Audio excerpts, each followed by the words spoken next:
The Jake Asman Show will begin shortly. Thanks to all these great Patreon members who help support the show. Get your super chats ready. Jake will be here in just a moment. If you love the New York Jets, this is the place to be.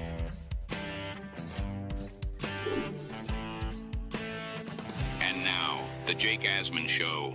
Aaron Glenn's hamstrings might hurt after today's backpedal when asked about his message to the Jet fan. Plus, Quincy Williams has been benched. That's right. We'll talk about that and much more. It's the Jake Asman Show. Let's hit it and get it started. Oh my Lord. Sauce tweeted, New York, it's been real. They just signed him to an extension. What? How much worse can it get for Aaron Glenn's Jets team?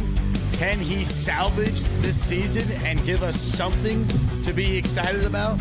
Every step of the journey, the Jake Asman Show will have you covered, breaking down all the storylines of every game and everything in between. Please subscribe and hit the like button below. Super chats, baby. Cut the line. The Jake Asman Show starts right now. Here we go, Jet fans. We are presented by FanDuel Sportsbook. Oh, baby, do we have a lot to discuss. Make sure you click the like button and you are subscribed to the channel. We talk Jets each and every day, 4 hours a day, Monday through Friday, and a live 3-hour postgame show after every Jets game. We say hello to our good friend out in Las Vegas, Jeff Parles, who joins us now in his weekly spot. Jeff, the fire sale, the rebuild, it is underway. It has happened. And before we even get to any of that, why don't we start with the news that Quincy Williams has reportedly been benched. I'll pull up the tweet here from Rich Cimini, who spoke with Quincy. Quote, the Jets defensive shakeup continues.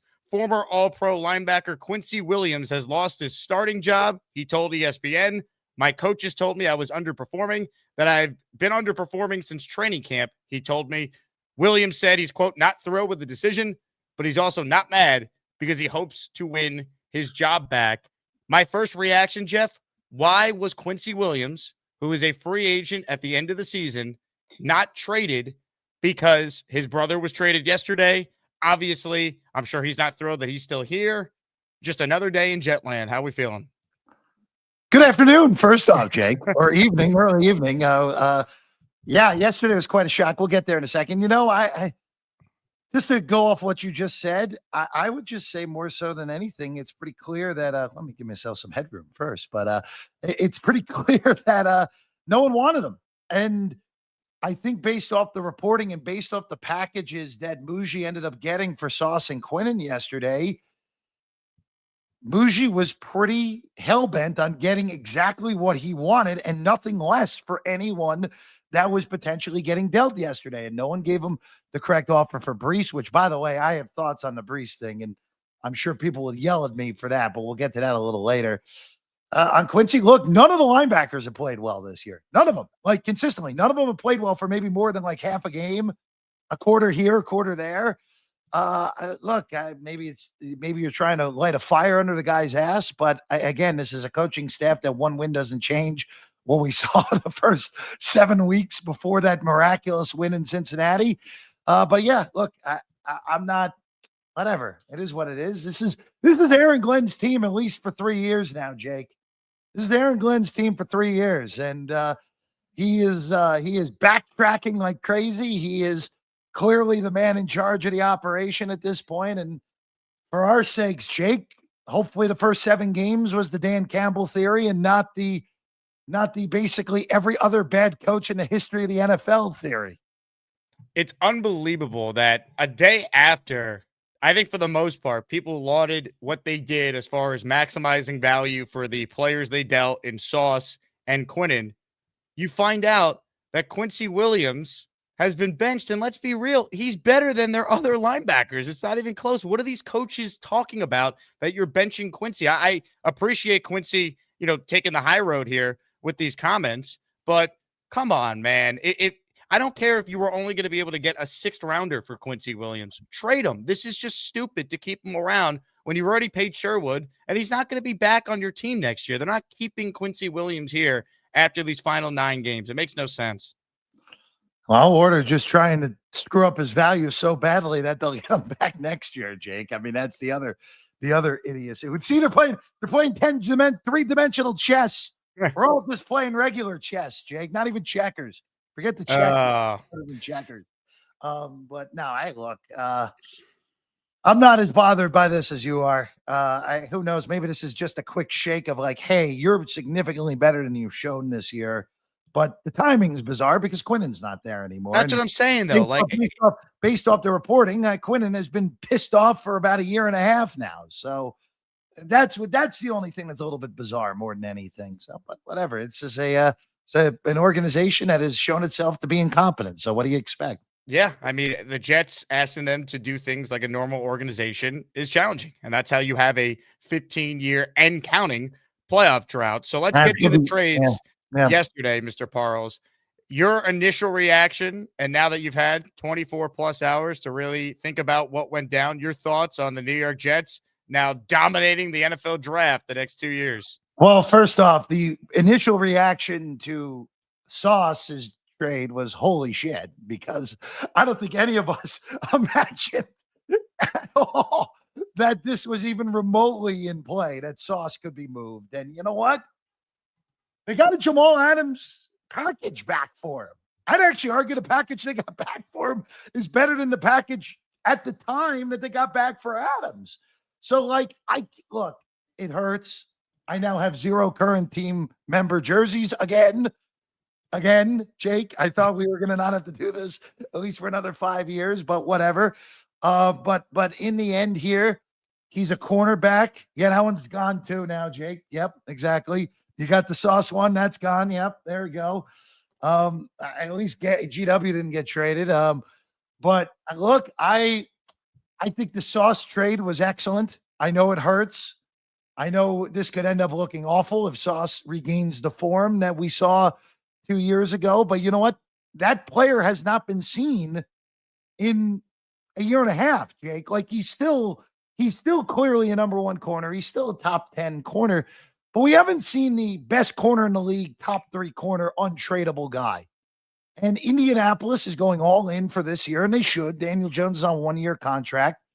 And Daniel Jones at some point is going to turn back into a pumpkin. We know that. We hope it's immediately, because now we get to root against them. Well, for the Jets' perspective, if Indy somehow freaking went like 2 and one only went 2 and 5 the rest of the way, or 2 and 4, whatever it would be the rest of the way, and somehow ended up on the outside looking in, that'd be great for the Jets. But realistically speaking, that pick's going to be in the mid-20s, maybe later if they go on a deep run. And then the 27 first-round pick's the one that you're really looking at. I thought that was a home run.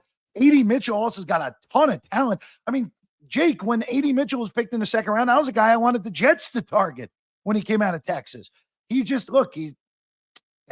not the sharpest tool in the shed, to put it politely, based off what we've seen even this year. Indy's first loss of the year really fell at his feet more so than anything, or his hands, whatever way you want to look at it. But look, I thought that trade has the potential to be as good as the Jamal Adams trade. I don't know. I don't think we can say it will be that good, because look at again, the Jets have turned it into 0 playoff appearances, but Garrett Wilson at least is a cornerstone of the franchise, and they're not trading him. So yeah, I thought the Sauce trade was great. The Quinnen trade also caught me off guard, but I mean, Jerry Jones barely gave up less than he got back for Micah Parsons. So like, when you look at it that way, it's like, all right, he traded arguably the best pass rusher in the NFL, and then traded for, Quinnen's still a top 5 interior lineman, but the elite pass rusher is worth a lot more than the interior lineman. And Dallas' defense is going to be terrible even with Quinnen there. Mozzie Smith was a boatload of potential. It just hasn't worked. So, like, I don't have a problem with that reclamation shot. And, Jake, this team is so far off talent-wise. And they have 5 first-round picks the next 2 years. And they have all these second-round picks. And, look, I don't think they're going to end up with the worst record in the NFL. I think New Orleans or Tennessee is going to end up with the first pick. I think the Jets. I actually think the Jets are going to win this weekend. Honestly, I think they're going to beat Cleveland. Really? I do. Yeah, I think they're going to win the game. And we're gonna really be like, all right, do we have to have the conversation of them turning the ship around, and then they get dusted on Thursday night in Foxborough next week? But look, I think for Muji, the fact that he got all this draft capital. Now, look, I don't love that he traded the two faces of the defense, but you know what, Jake, to borrow a line from our guy Nick Costas, who put this on social media yesterday, and I think he's 100% right. They sucked with those guys. They could suck without them for another 8 games. And I will say this on the Sauce front. And look, Aaron Glenn may have no ability to evaluate talent, and that's very possible. But Aaron Glenn was a really good cornerback in this league for a very long time. And he didn't basically tell his GM, who you've said it, Muji is working for AG, like not the other way around. If he didn't put the stop sign up immediately on trading Sauce Gardner, then you do have to wonder. You have to have at least a hint of, all right, maybe there is something else going on that we know. Maybe he's not. Maybe that was just a fluke that Sauce was as good as he was when Robert Saleh was at the peak of his powers coaching that defense. Boy, what a sentence I just uttered there. But it's true. Like, that's when the total flip around for this defense came, when Saleh got canned. So, look, time will tell. In the moment, I think these are great trades to get draft capital, to get these lottery ticket guys who have first round, second round talent. And Mozzie Smith and A.D. Mitchell just hasn't worked at the NFL level for those guys. But only time will tell, Jake. And we'll see if these were the wrong trades or the right trades.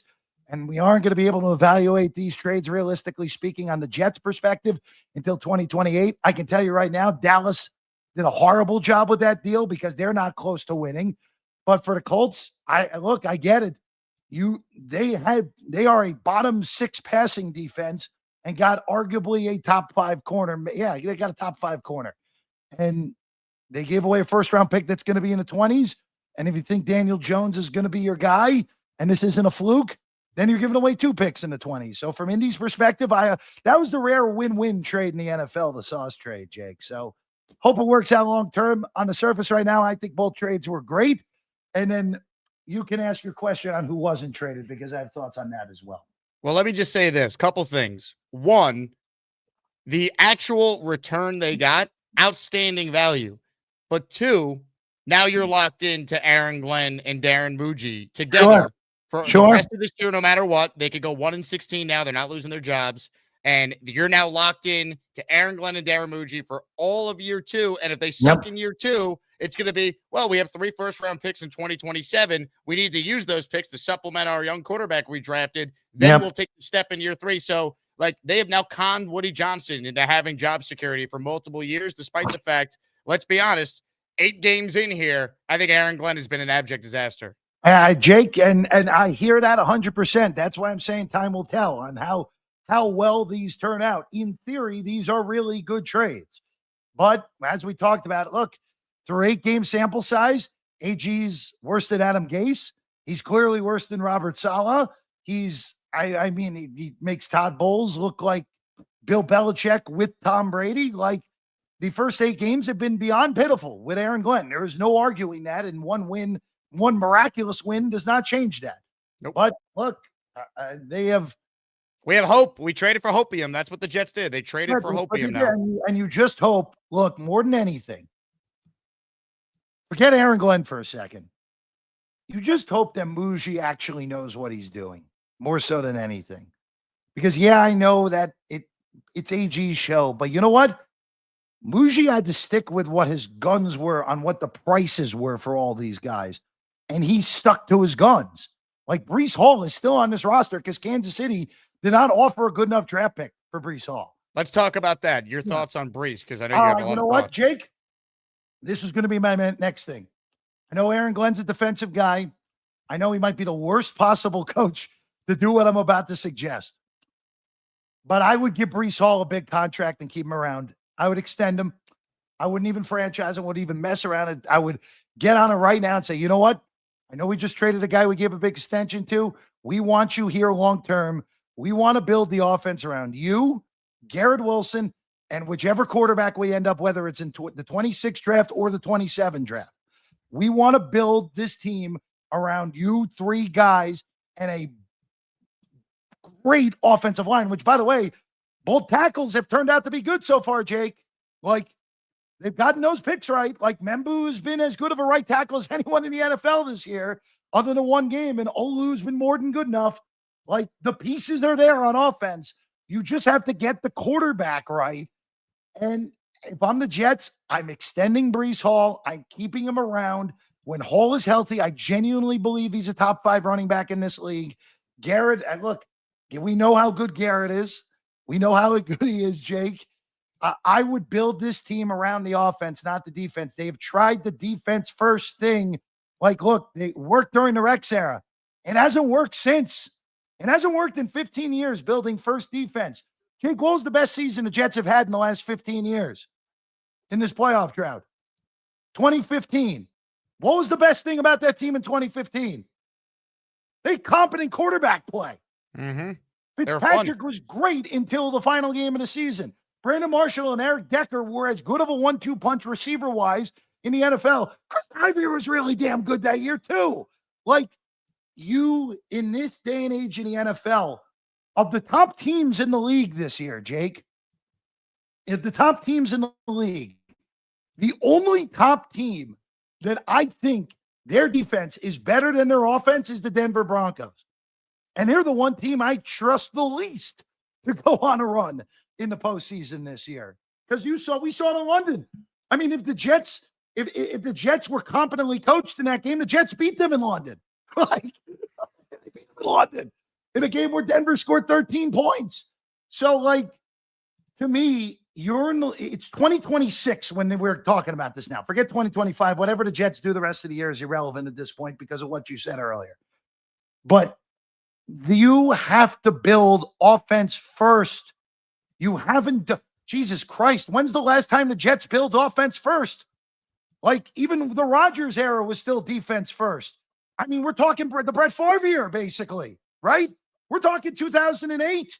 Like, that was the last time the Jets went into a year and you were like, this offense is clearly going to be better than this defense. And if they're going to win games and make the playoffs, it's because of Brett Favre and that offense. I go for it. Do it that way. This other crap hasn't worked in this drought. Build an offense and go offense first. And if Aaron Glenn has any sort of brains for defense, the defense will be built out even with lesser players than Quinnen Williams and Sauce Gardner. 1,000% agree with you. Let me give a shout out to our man K&D, King and Dreams in the house. Big up my G Jake Jeff. What's good, fam? Sorry you have to deal with this BS for 2+ years. Use some of this for the Henny fun. K&D, you are the man, my friend. Where's my Henny bottle? Do I still have it down here somewhere? Oh yeah, I have it right here for you, K. Yeah, there we go. Cheers. You're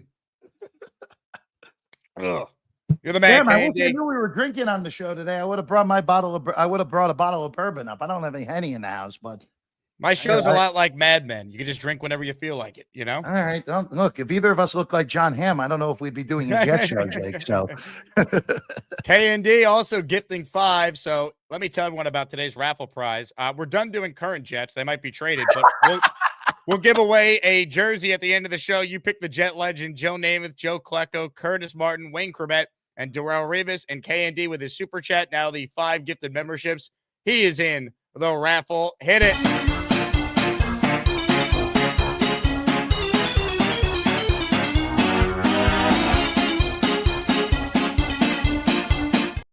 Appreciate you, K&D. All right, let's get to Aaron Glenn now because he gave his presser today. And look, we know Aaron Glenn used to play corner at a high level. If only he was as good of a coach as he was a corner, the Jets wouldn't be 1-7. But Aaron Glenn today, he looked like prime Aaron Glenn backpedaling because here was the exchange between Glenn and the media when asked about the message to Jet fans after what they did at the trade deadline yesterday.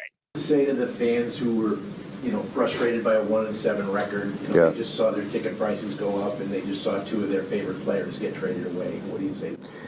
Nothing different than I've been saying. Listen, I want this to be a team that the fans are proud of. But again, I never said that we're going to be proud of them right now. At some point, I want this to be a team that that the fans are proud of, and I still stick with that. And I will still say that this is a team that the fans will be proud of. And I'm not going to get into the patience and all that type of crap that you always hear. But I will tell you this: our guys are working. We're going to continue to work. And again, I'm going to stand by that statement. I want this to be a team that the fans are proud of. So don't let go of the rope. You've heard me say that before. And just continue to watch us work. Let me say this to Aaron Glenn. Your hamstrings got to be hurting after that back pedal. Are you kidding me? Are you kidding me? Just say we're not happy where we're at. We are going to build a football team that I promise Jet fans are proud of. We haven't done it yet. He just does not make anything easy on himself. Are you serious? Like, you can't backpedal like that. This is the same guy that said this when asked questions about Quinnen Williams tweeting after they got rid of Rodgers. Hey, I guess we're headed for another rebuild. We're here to win now, and we're looking forward to it. So any questions? I mean, yeah, when does the winning start? Because he has no idea. Remember, it went from we're here to win now, and we're going to have a team that's going to make Jet fans proud to big ships take a while to turn, and it's not an instant coffee league. It's like, come on, man. And shout out to Michael Nadia, who dug up the original quote from Aaron Glenn, because Aaron Glenn actually did say what he said today he didn't say. On September 2nd, he said making the fans proud is what would define the 2025 season as successful. Quote, what would define a successful season? Question mark. I want to be a team to where the fans will look up and say, we're proud of that team. And if they say that, I'll be happy. I'll be happy because within that, I know that the wins will come. So this was yet another backpedal by the head coach who thinks he knows more than anyone to ever live and is 1-7 and has looked every bit as bad as the record is.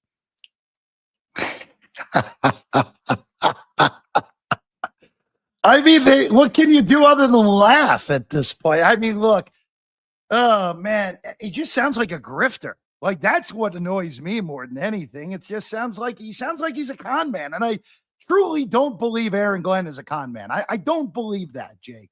But when you say stuff like that, you sound like a con man. Like, you do. Like, you're basically just flooding the zone with BS then. Like, be honest with us. Like, we all know that this is not good enough. We all through 8 games, most of us think you have no clue. Most of us think you have no clue. And stuff like that just is going to continue throwing fuel on the fire. And it just like, you can't do the stupid bullying act when you're 1-7. You can't do it. If you were 7-1, okay, sure. Act like a tough guy. Do it. Act like a con man. I don't care. I mean, look, as long as you're not stealing from children, go ahead, do whatever you want. If you're 7-1, but you're 1-7, like, be a little humble. Like, stop with this nonsense also of who's playing quarterback this week. Like, Justin Fields is playing quarterback on Sunday. Like, let's not be stupid. Like, Justin Fields is coming off his best game of the year. Justin Fields is playing quarterback this weekend. Like, we're not stupid. Like, we know that's coming. So, like, please just be honest with us. Don't treat us like we're stupid. We've been treated like we're stupid this whole run by Woody. We don't need another guy treating us like we're stupid. So, look, I still think Aaron Glenn believes he's the right guy for the job. I still believe that this could be a Dan Campbell situation, but every data point that we have seen through the first 9 weeks of 9+ weeks of Aaron Glenn being the head coach of the New York Jets has been a data point that looks like a guy who is flailing and has no idea what the hell he's doing. And this is just another, like, Jake, you said it, just say it a different way. It's like, look, like we even if it's an answer we don't agree with, even if he comes out and like, look, we're not at a spot right now where the fans are going to be proud of us. We understand that. We're 1-7. We're working hard in this building. These trades, even though they may upset you right now, we believe this football team will be a better team down the road for it. We know we're not there yet. It's going to take time. Just don't say it the way you said it. Like, just don't say it the way he's like. You could have said the way that you said what he said, and the way I just said it, and I'll be like, all right, well, you know what? The same BS we've heard, but you know what? At least everyone in the building believes that yesterday was the turning point for this team. Like, make it like that. Make it go out in public and be like, yeah, I know we traded 2 great players, but for the long term, we're going to be a better football team. Something along those lines. And I know that people would pick it up and be like, oh, he's saying that they're going to be better without Sauce and Quinnen. All right, you know what? Maybe they won't be. But guess what? Like I said earlier, what Nick Costa says yesterday, they sucked with him. They'll suck without him the last 8 games of the season. And Jeff, this is my biggest problem, right? Because while I am like blown away with what they got for both Sauce and Quinnen, it got way more than I could have ever imagined. Oh, yeah. The big thing I keep coming back to is that regardless of what they do with the picks, if we don't have a head coach, we're not winning. And this is a guy that has proven nothing, and he's a defensive guy, and now we're entrusting him to oversee picking the right quarterback and developing said quarterback, and he has given you nothing to feel confident that he has any idea what he is doing. He has no feel for offense. He has no feel for the quarterback position. He said that they were going to be the ones to coach up Justin Fields because he's never been coached properly. They were going to get the most out of him. He talked over and over again about all these things they were going to do, and now he's pretending like he didn't say exactly what he said on September 2nd, that yes, a successful season would be a team where fans will look up and say, we're proud of that team. Now he's pretending like he didn't say that. That's not what happened here. He also said they're here to win now and going forward. He completely misevaluated the talent he had, the quarterback he had, his ability to coach up these guys. He misevaluated seemingly what he had in the foundational piece in Sauce Gardner, who's now gone. Like, there's just so many red flags with him. I don't know how I could be excited as a Jet fan just because they have a lot of draft picks the next 2 years now. And Jake, that's the 2 sides of the coin here. And again, I'm not buying, again, one miracle win against Cincinnati and all these things from Muji yesterday still don't make me believe that these are the right guys to do this. Like, you have to show me. And look, Jake, we talked about it. We talked about it after the last week, after the win against Cincinnati. All right, turn it into 2 wins. Turn it into 3 out of 4.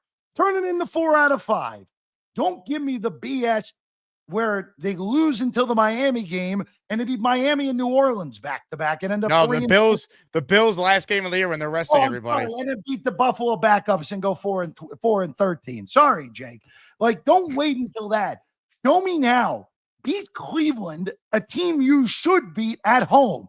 Play New England tough. I'm not expecting them to go to New England and win next week on a Thursday, but go be competitive against the Patriot team that, quite frankly, is having the leap that I thought the Jets would have this year, potentially.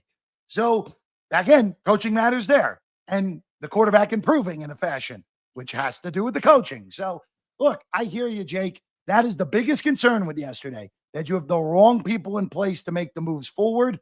But you know what? Woody Johnson believes it, so I'm sure he'll be right, Jake. I mean, he's been right a lot the last 15 years, right? And it's just, we're now locked in to Aaron Glenn as this team's ultimate decision maker for at least this offseason. Jake, it's 3 years. Jake, it's 3 years. He's got through 2027 now. You're probably right. The only exception would be if next year is just so god awful, like it's another 3 wins or less season, then maybe he'd be canned and a new regime would come in. Yeah, but you know, 3 first-round picks. You know what's going to happen though. You know what's going to happen. They're going to sell Woody on needing to use those picks to build the team. No. This is what's going to happen, Jake. They're going to go 4-13 this year. Okay. They're going to beat Cleveland. They're going to beat Miami, and they're going to beat New Orleans. Okay. And go 4-13. Maybe they'll beat Buffalo the final week, and they'll end up at 5-12, and what will be a very hollow 5-12 if they happen to get there. But I think they're going to go 4-13. I think they win this week. I think they beat Miami in a return trip to MetLife, and I think they win in New Orleans. And then next year, they're going to get out to a similarly awful start. They're going to get out like 1-4, 1-5. And then they're going to somehow go 8-9. Okay. And the rookie quarterback, whoever it may be, will show promise and all that stuff. And they're going to be able to get themselves another year. And then in 27, he better make the plays. Playoffs are gone at that point in 27. That's what I think is going to end up happening with this regime. And maybe 8-9 is very positive next year, but you know what? You're going to be playing a last place schedule more likely than not. So the schedule's going to be easier. But we'll see, man. We'll see. That's what I think the trends. They're going 4-13 this year. They're going to get off to an awful start, but get hot when they're out of it next year. And then we'll see what the hell happens in 27 with those 3 first-round picks that they're going to have. And Jake, 2 of those picks are going to be in the top 15 probably in 2027, which if that's the case, you better get those right. I mean, it is a fascinating offseason. It's just so discouraging because we're back in 2020. Like Sauce, Jamal Adams comp. Like the only difference is here we are.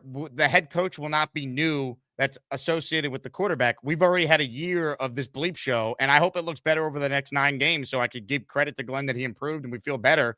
But like we have now a very similar set of circumstances where Joe Douglas, for all his misses, he hit on most of his top premium picks besides Wilson. And the Zach Wilson pick sunk the previous regime. And now we already have a coach who is incredibly shaky, to be kind.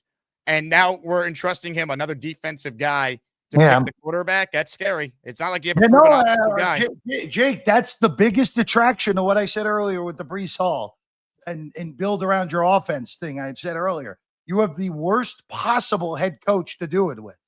A defensive-minded head coach who's shown you no ability through 8 games. And again, the counter to this is it's only been 8 games. That's the only counter I'm willing to say.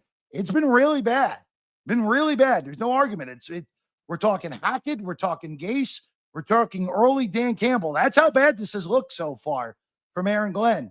But again, you just hope he was Campbell's defensive coordinator.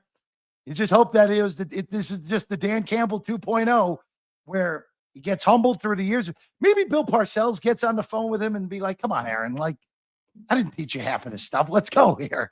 Like, come on. Like usually Parcells disciples know what they're doing. Like Campbell was a Parcells disciple too in the end. I think he played for Parcells in multiple stops. So look, we'll see, man. We'll see. I just, you have so many freaking assets the next 2 drafts. Like, you have to find a way to, realistically speaking, you need to be in the playoffs in 2027. And you know what? If you hit the quarterback right this upcoming draft, last place schedule, have a good offseason. Who the hell knows? Maybe you compete in 2026. It's great. It's November 5th. We're talking about next 2 seasons.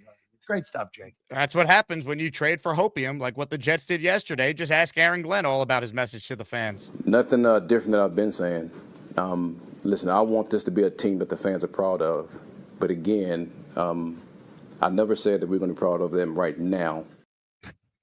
Just what an it's amazing great quote. It's a great quote, Jake. It's he's unbelievable, dude. Like I'm at a point now where I know he's not getting fired. Like I'm just gonna laugh at it. Like honestly, like if this guy wants to continue to make this franchise an absolute joke, then why am I getting so worked up and getting upset? You know what I mean? Like I can't do this for another 2 years if he's gonna be here.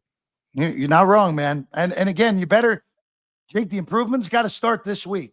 Like, we haven't talked about the game at all on Sunday. Like, let's break it down. FanDuel Sportsbook has the Jets as a 2.5-point underdog, Jeff.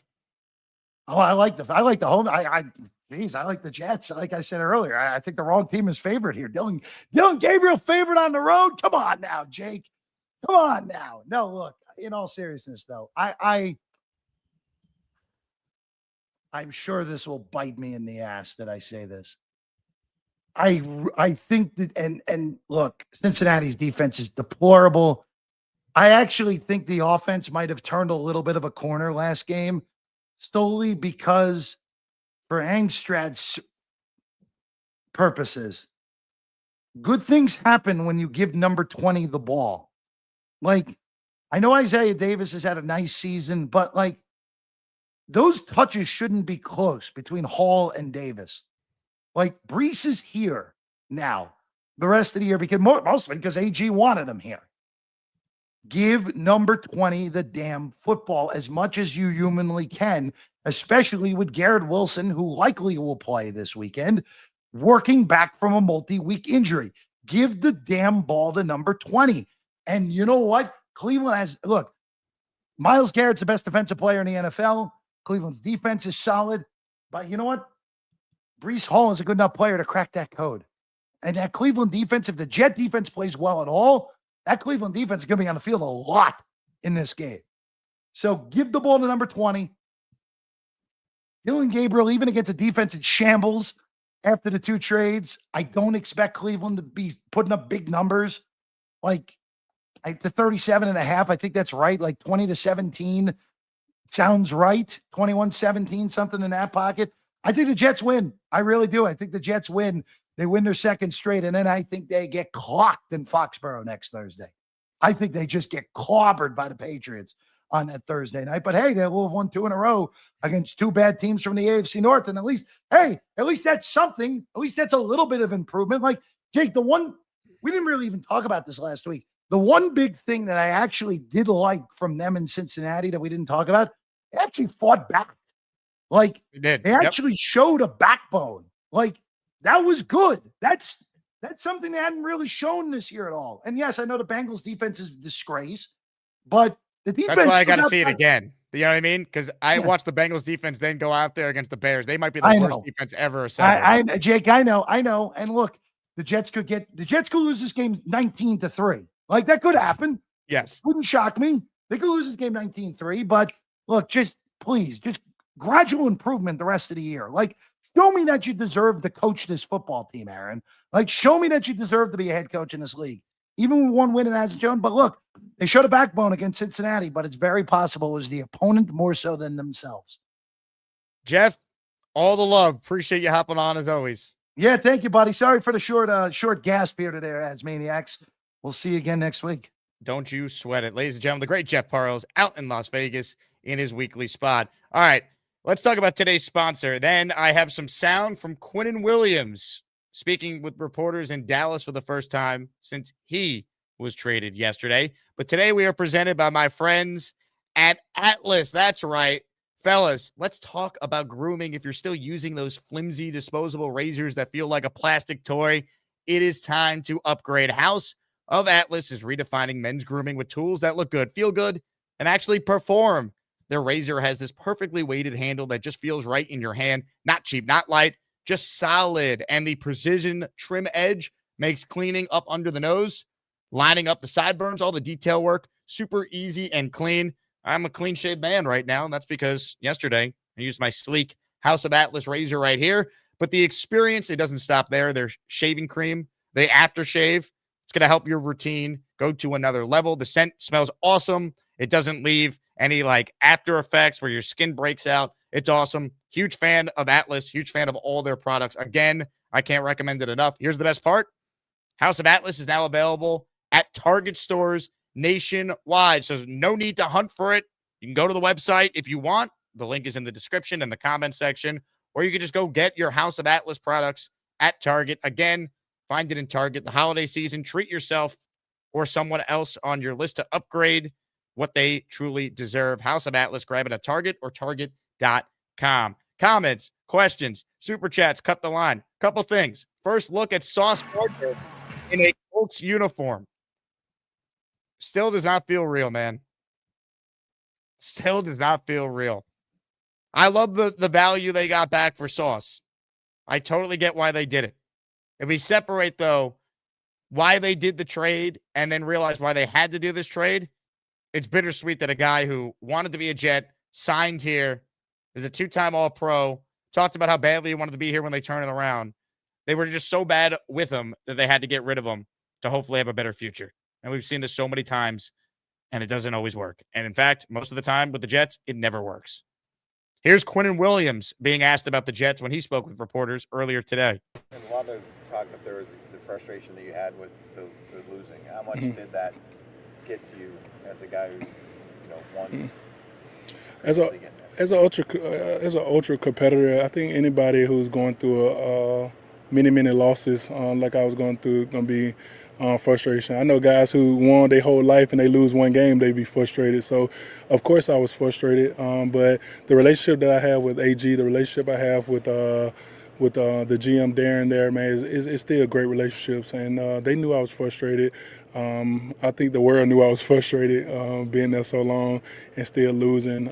But like I say, any ultra competitor, man, any guy who play this game to win is going to be frustrated. No matter if you win 100 games and you lose that one. Or when I was at Bama, I went 16-1 and lost the national championship. I was frustrated. So But the relationship itself has never broken. I still believe in what AG is doing there is going to be great for those guys, and the leadership that he has and the things that he's doing there is going to be great for those guys, and the way that Darren has handled everything there is going to be great. So, let me say this about Quinnen Williams: he did the Jets a real solid by how he handled everything, by not making it public how pissed off he was. Right? He said the Jets knew he was frustrated. And then Connor Hughes reported yesterday that 3 separate times he requested a trade. The Jets were able to get maximum value for him. Like, if he was a complete malcontent, you would not be able to extract a first-round pick and a second-round pick. Teams wouldn't give you that. They'd be like, you're trying to get rid of him. You're desperate because he's an issue. So Quinnen, to the end, incredibly classy, and he was a great Jet. Unfortunately, he played in an era where his coaches were Adam Gase, Robert Saleh, Jeff Ulbrich, and now 8 games of Aaron Glenn. His quarterbacks were Sam Darnold, Luke Falk, Trevor Siemian, Zach Wilson, Mike White, Joe Flacco twice, Justin Fields, Aaron Rodgers. And he was pissed Rodgers obviously was released because he's seen such bad quarterback play. He's like, wait a second, we're getting rid of this guy? Man. But I wish Quinnen the best. He's a good dude. And they got a huge haul for him, man. I don't know what the Cowboys are thinking. If I was a Cowboys fan, I'd be furious. Quinnen's a good player. He's not a game changer. He's got 1 sack this year. He hasn't had double-digit sacks since his all-pro year in 2022.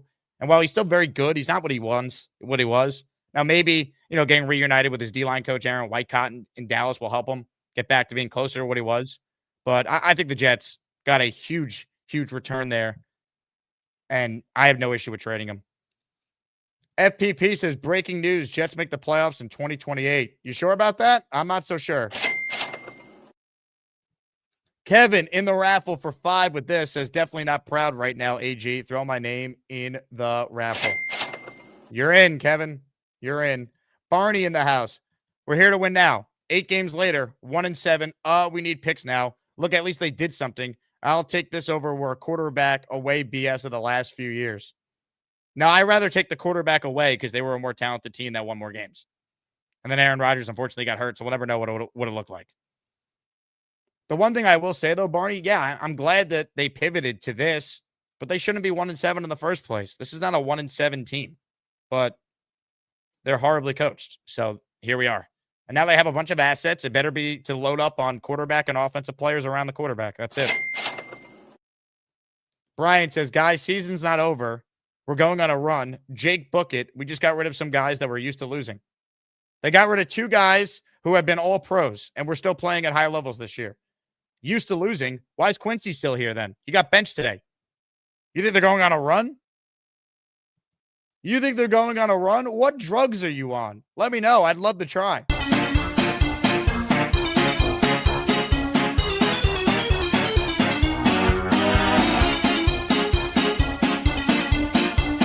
There's no run. It's mock draft season now. Let's go, baby. The only run the Jets are going on is to hopefully run in the number 1 overall pick in April. We'll see. This is the only standings that matter at this point, going on a run. I hope you're right, Brian. I would love nothing more than the Jets to go on a run and finish 10-7. Aaron Glenn, I will never criticize anything you ever do again if you take this team that just traded its 2 best defensive players and finish 10-7 and make the playoffs going on a run. Craig with a super chat. I'd be more confident in the draft capital if it was an offensive head coach. QB in 27, receivers / linebackers in 26. Alas, AG stays. No. I'm not doing the quarterback in 27 nonsense. A year ago, everyone said quarterback class is so much better this year. And now because, it didn't pan out with Arch Manning and Garrett Nussmeier and Sellers, who were like the consensus guys, I'm now supposed to put all my faith in the Ohio State quarterback a year from now, or Arch coming out and actually wanting to be a Jet. Right? No. You're getting a quarterback this year. Pick someone, develop them, surround them with players. I'm not waiting to 27. Enough. The wait till 2027, people just want to be bad forever. You want to swim in losing for the rest of your lives. You want to just swim in filth. You want to bathe in it. You want to drink the disgusting water that you bathe in, this losing mentality that engulfs you. Stop with the quarterback in 2027. Get one now. Now. I'm not doing 2027. All right? Take another one in 2027 if the quarterback you take in 2026 is so goddamn bad. You have 3 first-round picks. I am not waiting till 2027 to get a quarterback. We're taking one now.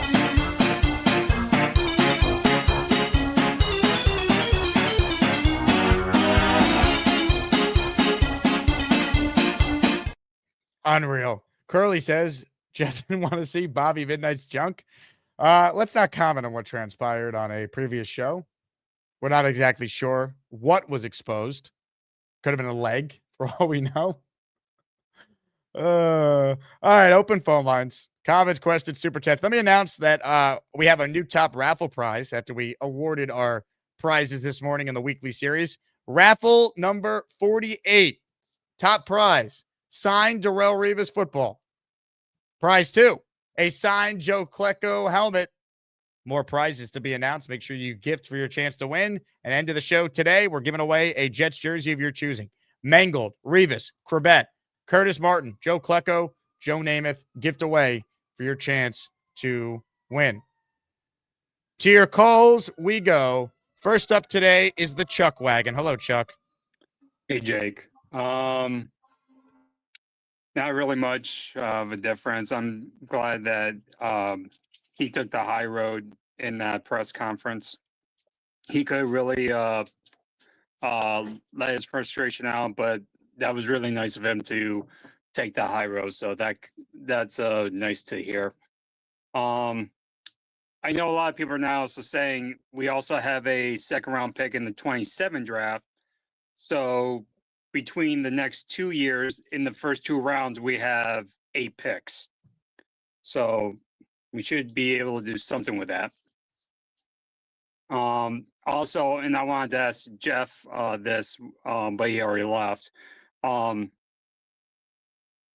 not saying it's going to happen, but there is a small chance that all these draft picks are used to trade for a veteran quarterback.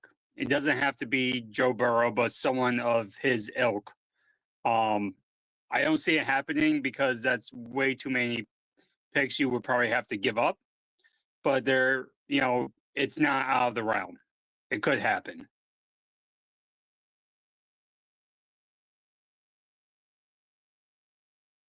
I was on mute. I do not think there is any scenario, Chuck, that Joe Burrow is ever available. If he were to be available, I'll trade anything for him. My entire draft. I'll trade all 5 of the ones I just acquired now over these next 2 years, but it's not going to happen. Well, not just him. I'm just saying someone like him. Oh, though, there's only one Joe Burrow. These guys don't become available. The next time the Jets make that level of a move for a quarterback will be in 2038 when we acquire Jordan Love. You got to wait till then. Do you think there's anybody that could be a bridge quarterback? Because, like I said, I feel like everybody else does. They're going to get a quarterback in this next draft. But is there any quarterback that you would be willing to sign, even if it's for a 1-year deal, to let the kid sit and not, get himself killed in the first year? Jacoby Brissett, perhaps. Mac Jones, someone like that. Okay. I mean, you're not going to get. I don't want Kyler Murray. He's under contract for a lot. He's always hurt. Well, so is Burrow. Yeah, but Joe Burrow's been to a Super Bowl. What has Kyler Murray done? Not much. He has a couple of highlight plays, but that's pretty much it. Chuck, they're drafting a quarterback, man. Yes, I agree with you. I do agree with you. I think they will, but again, this is the Jets. Anything is possible. Except winning. Well, yeah. Okay. Yeah, but I really think that they have a lot to build on. I guess all you can do, like you used the word hopium. You just got to keep the faith.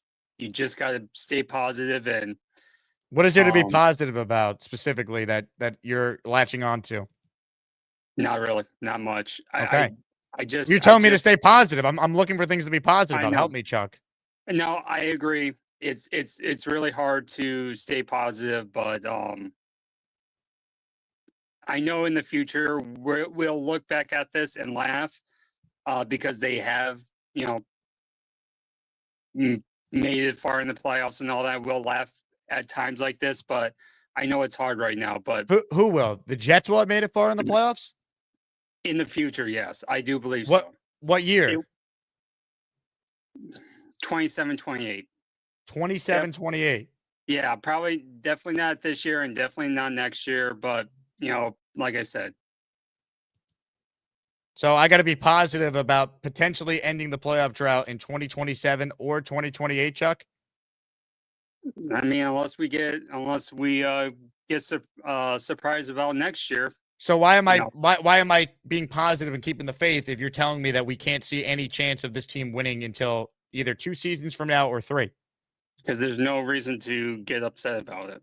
There's a lot of things to. What do you mean? There's plenty of things or reasons to be upset. We invest a lot of time in our fandom of this team. We spend a lot of money on tickets and merch and going to games.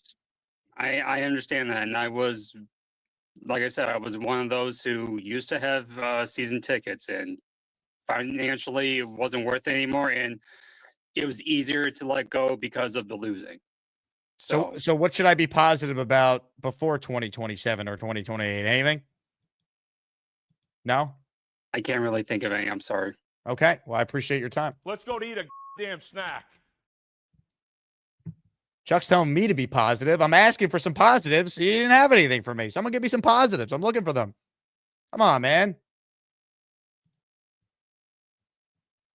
I mean, Aaron Glenn said he was going to give us a team that we were proud of as Jet fans. Nothing different than I've been saying. Listen, I want this to be a team that the fans are proud of. But again, I never said that we're going to be proud of them right now. Incredible. All right.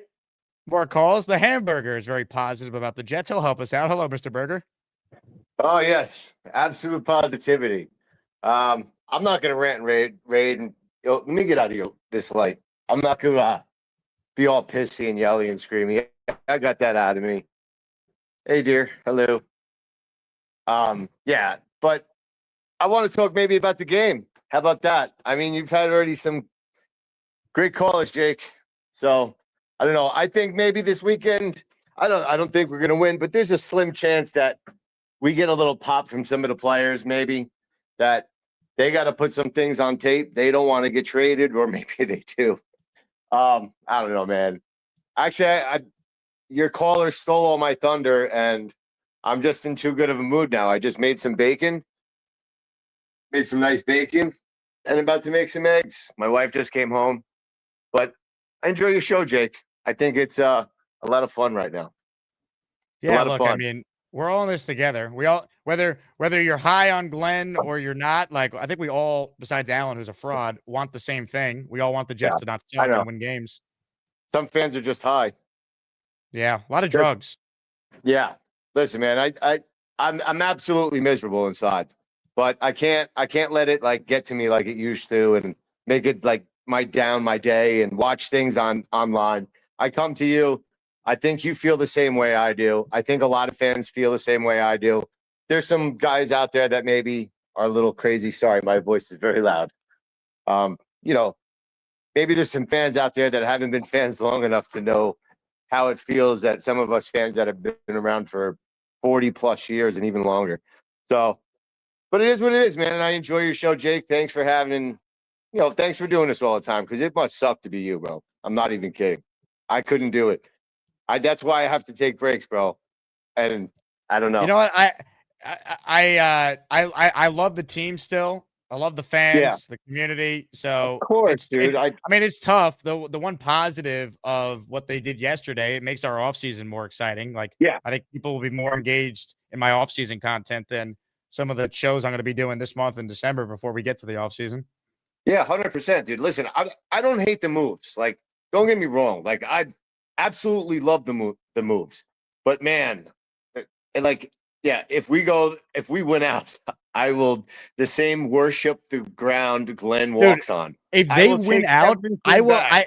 Dude, if they win out, I don't care what happens after this season. I will never criticize Aaron Glenn again, and I will say never. he is our ruler, our almighty coach for as long as he wants to do it. If they I'll win be like out, Bonesy with Joe Douglas. No matter how much he did wrong, that's how I would be with Aaron Glenn. So I don't know, man. You guys have a great night. I don't want to keep your time. Plus, I want to make my eggs, and I'm starving. All right. Well, Hamburger, I'll tell you what. We have to Yeah. just keep the faith in Aaron Glenn because he didn't say when we're going to be proud, but it's coming. Nothing different than I've been saying. Listen, I want this to be a team that the fans are proud of. But again, I never said that we're going to be proud of them right now. I'm going to actually find the audio because he did say he wanted the fans to be proud of the Jets this season. Michael Nadia dug up the quote. September 2nd, Aaron Glenn said making fans proud is what he would define the season as successful. What would define a successful season? Question mark. I want to be a team where the fans will look up and say, we're proud of that team. And if they say that, I'll be happy. I'll be happy because within that, I know the wins will come. Before he even said that, he said this back in February. We're here to win now, and we're looking forward to it. So any questions? When will the winning start? I think we all would like to know. We've won the offseason the next 2 years already. But when does the actual winning start? That's the question I think most of us with a brain have. We might need to run a poll. If you're a Jet fan, are you proud right now? Let's get a proud check. Oh, man. All right. Some super chats here, then we'll get right back to your calls. Shooter says, can't wait to see Sauce versus Wilson when we play Indy. Yeah, that'll be fun. Remember when we got to watch Sauce versus Garrett in training camp? Good times. Shooter, I'll sign for Mac Jones. He would suck here with bad coaching. He's only good because of Shanahan. Big fella, exactly, Jake. We got a quarterback this year. We have draft capital to trade up if we want. By the way, going to the game Sunday. Hope to see some of you guys there. You couldn't pay me to go, big fella. However, if any Jet fan has extra tickets, I'd be happy to distribute them to people who could use them. Maybe take someone who can't afford to go, a kid, family member. I've already given away, I think, 6 tickets to Jet fans for this game so far. So if people have extras and you want to email me them, I'd be happy to distribute them to Asmaniacs who could use them. PBM says, can you explain the difference between 1-16 and 4-13? I think competency, Mike, right? If you're winning games, like you're building winning habits, you're showing that you're well coached. Like if you start 0-7, and then let's say you finish 4-13, that means you would have won. I'm not good at math, but like that's certainly better than finishing with 1 win over 17 games. It's improvement.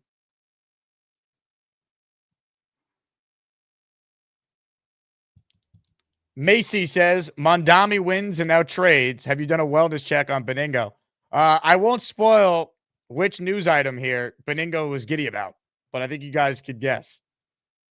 Who has he called the 2 most overrated players in the NFL? Well, it might have been the 2 guys that were traded yesterday. So Joe's thrilled with what they did.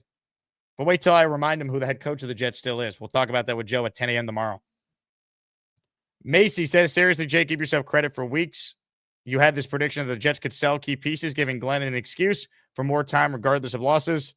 You're like Miss Melisandre. Oh, Game of Thrones reference. Yeah. I mean, I don't want to get credit for that. I think Quinnen was logical. Sauce was stunning. But now they have a built-in excuse. That's what I mean. They could go 1-16 now. They're not getting fired. Aaron Glenn is not getting fired. He could rub his nuts on Woody Johnson's desk and Woody would say, give me a hug. He's not getting fired. Seriously. You don't give autonomy to your head coach and GM to do this if you're on the fence about whether or not they're going to be here for next year. You wouldn't do it. Aaron Glenn is going nowhere, so we have to root that he improves. If not, they're not going to win. I don't care how many picks they have. I hug him every day. I hug him every day. Hugs for everybody. How about some wins? Big Islander fan in the house.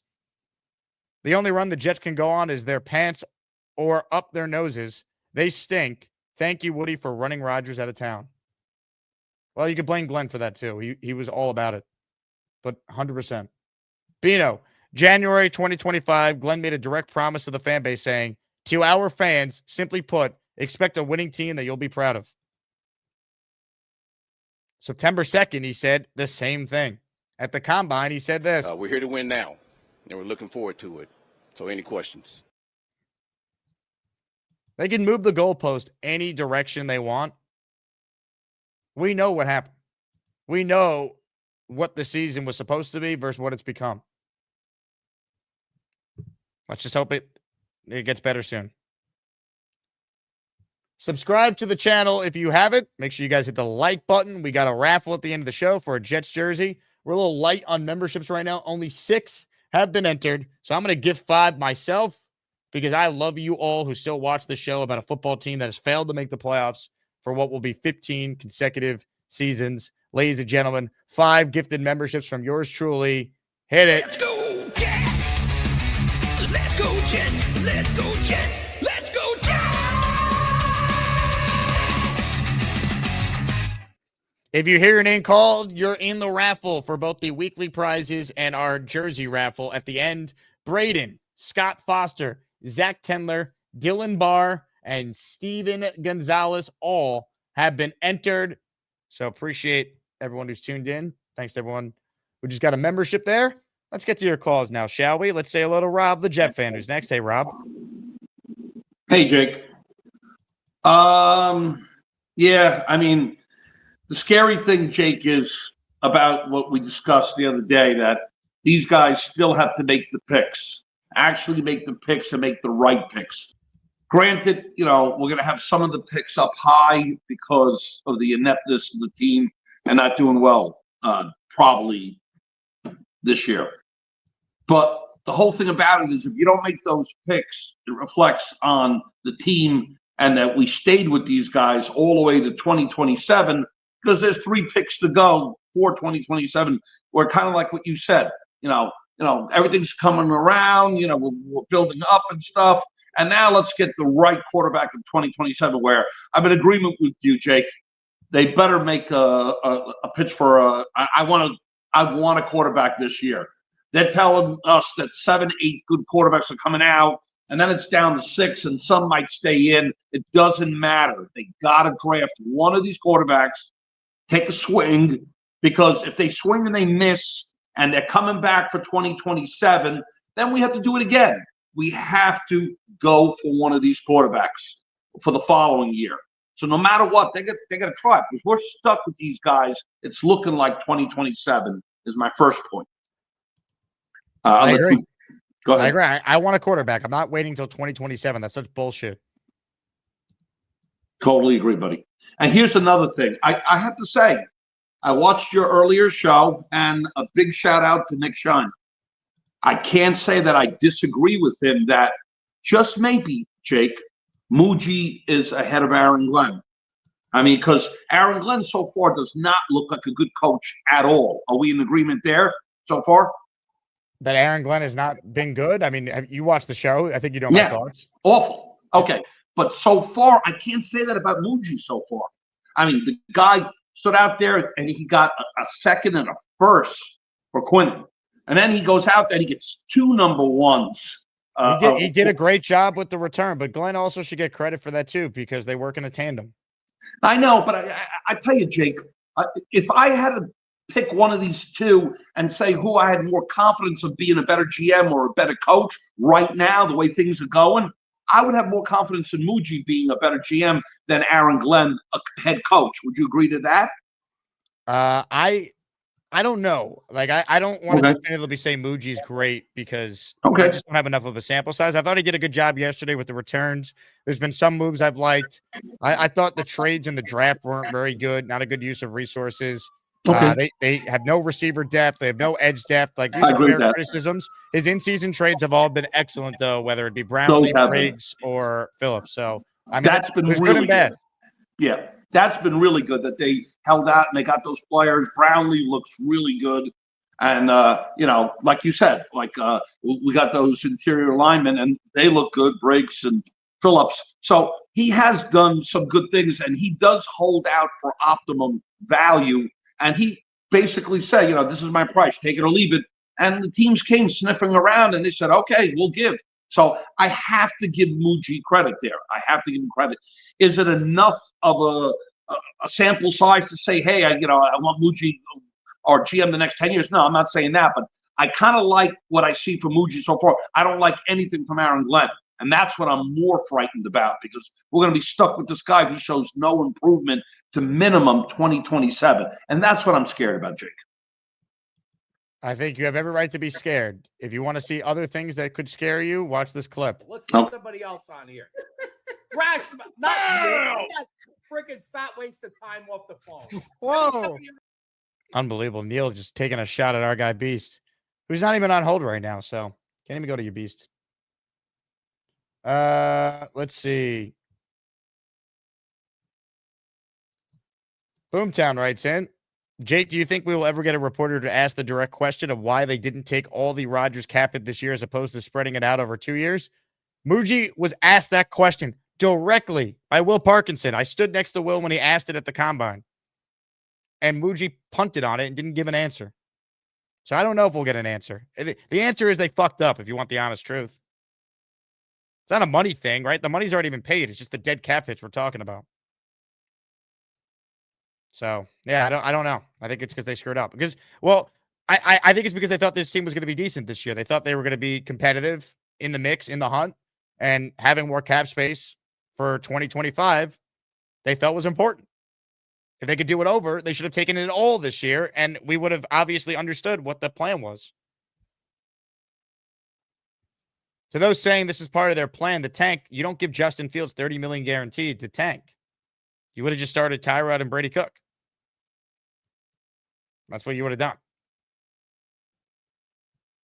Big fella, with our wide receiver room crowded, who is on the roster Sunday? It shouldn't be Allen Lazard, right? I would love to see both Mechie and Mitchell active, which I like the idea of bringing in some talented receivers who haven't worked out with their teams for whatever reason, that maybe you can find something with them. I mean, if it's up to me, the receivers should be obviously Garrett, who should be back, Tyler Johnson, John Mechie, A.D. Mitchell, and Arian Smith as the active receivers. I don't need Allen Lazard to get any reps at this point. The fact that Lazard is on this team and Sauce and Quinnen aren't is amazing.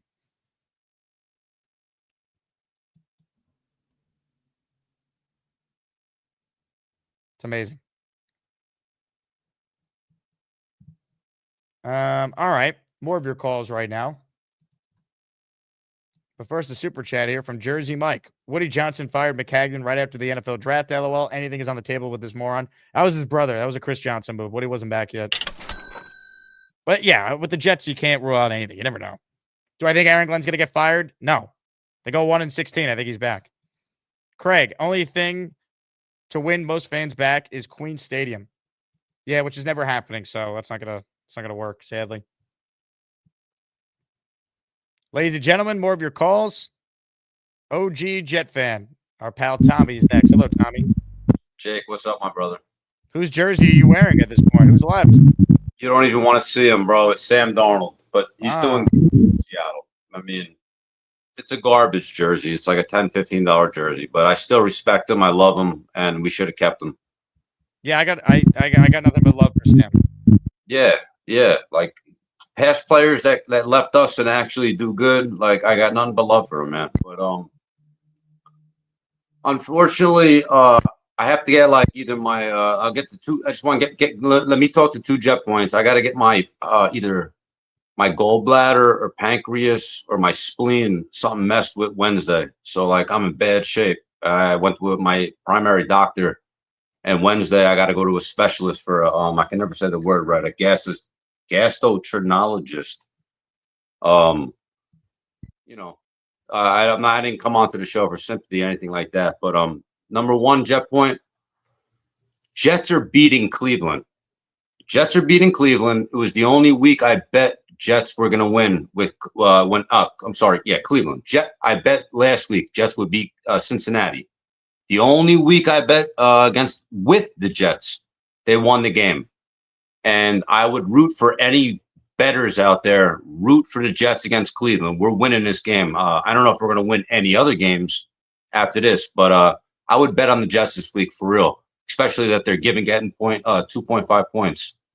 And my thing was, damn, I always lose my train of thought when I get onto the show and I have it all situated.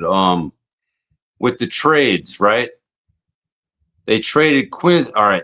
Oh man, Jake, I lost my whole train of thought, man. God bless. I love you, brother. Have a good show, okay? Tommy, good luck with everything you got going on, man. Appreciate you. Thank you, Let's brother. go eat a damn snack.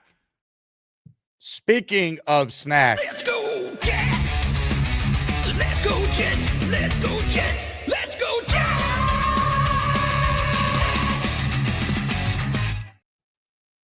We're gonna miss two of our favorite guys, but Quentin, he did a great job, but we have to move on in life. That's part of the grow up process. You grow up, you move on, you move on to bigger and better things in life. Like it's like getting old. Sure, we're gonna get there in time frame, but it's okay. That someone's loss is someone's better gain. Sauce, I think he'll be okay, but it's just we have to move on. Are you paying homage to Sauce Gardner by having some good dipping sauces with your dinner tonight? What are you having? Burgers. Ooh, what are you going to put on your burger? What type of condiments in honor of Sauce? We're going to put some bacon on those burgers. Okay. Yeah. Okay. And mayonnaise only because, number one, I hate ketchup on a burger. That is. What do you like ketchup on? Corn dogs. Hot dogs, Polishes, now that's the stuff. Even a bratwurst. That's my thing. But, I see. But I think we'll be fine with Cleveland, but I don't know about New England. No. New England, they look like they got way too much talent. And what do you expect when you got I was gonna say Mike Vrabel, Mr. I don't know anything. Well, that's okay, that's fine. We'll be okay. But next year, those draft picks, let's see what we do first. And we're gonna cut $5 billion out. We're gonna use $5 billion for next year. And $5 what billion. we can do with $5 billion? You know why? This is what we're gonna do. We're putting an ice tub in the locker room for one goddamn reason. These boys need to learn to take, the ice. The ice is good for a lot of things.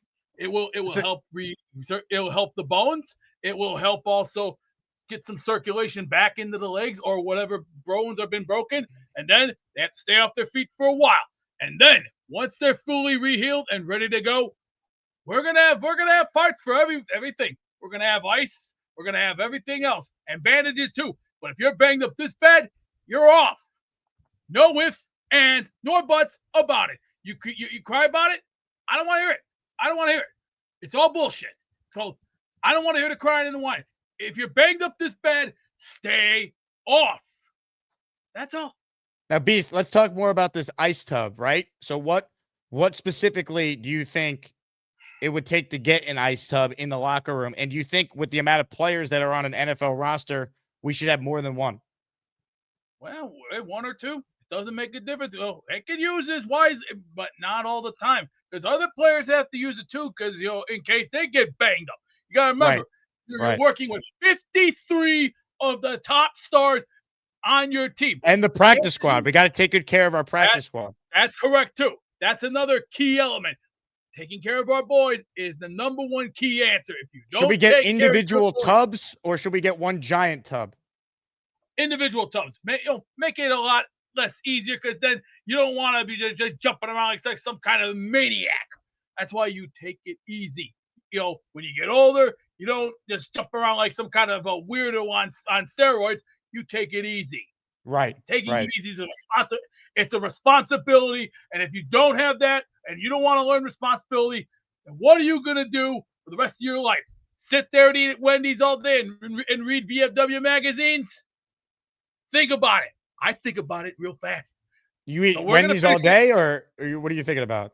It depends. It depends on how you feel. But like I said, we're going to win at Cleveland. New England, I'm not too sure on. Baltimore, maybe. I don't want to push it just too yet. Saints is a possibility, but Buffalo. If we're going to Buffalo. There's I don't know. I don't think now, we're going to Beast, survive. getting back to the whole ice tub situation, are you a bath guy personally, or you take a shower? I love hot showers. They're easier for me. Plus, it also helps the back because lately I've been getting pain, rotator cuff all the way Right. down into my back, and then right down to my spinal cord, which, that's like having your back being it's like you're being ripped up like hamburger. We're gonna be fine come Sunday. Just stay focused. Stay focused. Remember what you did in Cincinnati. Use this head and surprise them. Don't blow the play. Keep it like that. Quiet. Well said, Beast. Well said.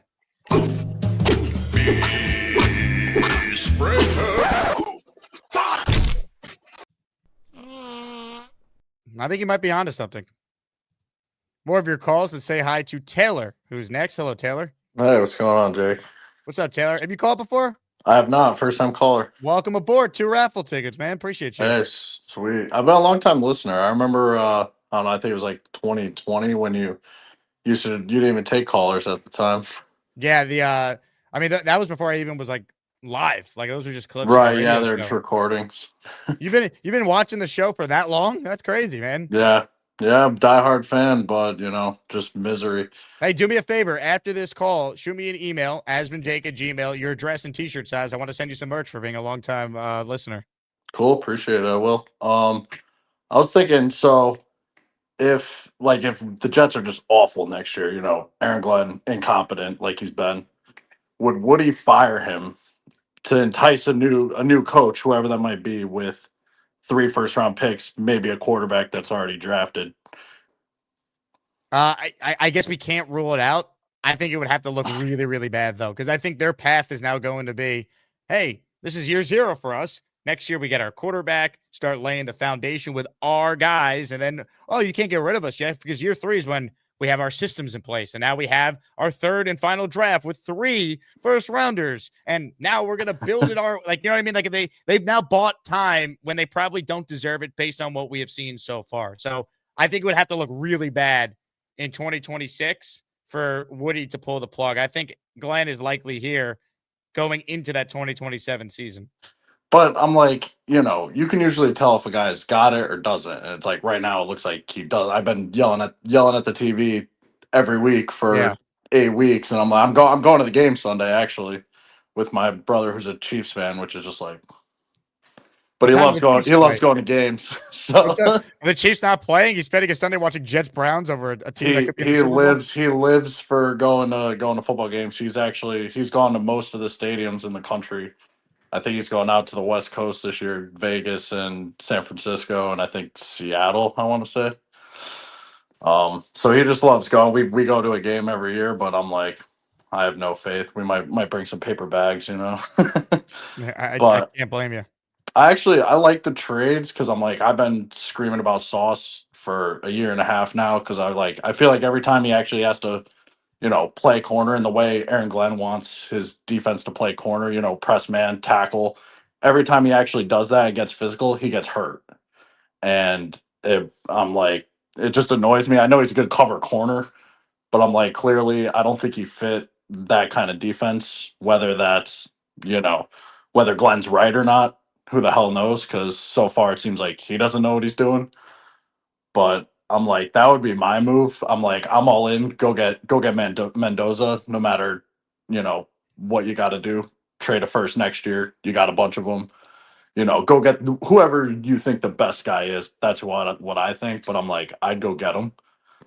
I agree with the philosophy of like, I don't want to hear, 2027 is a much better quarterback class. Then you're going to be telling me a year from now, 2028 is better. Like, no, man, I agree. A quarterback and surround him with as much talent as you can. And I'll take my chance.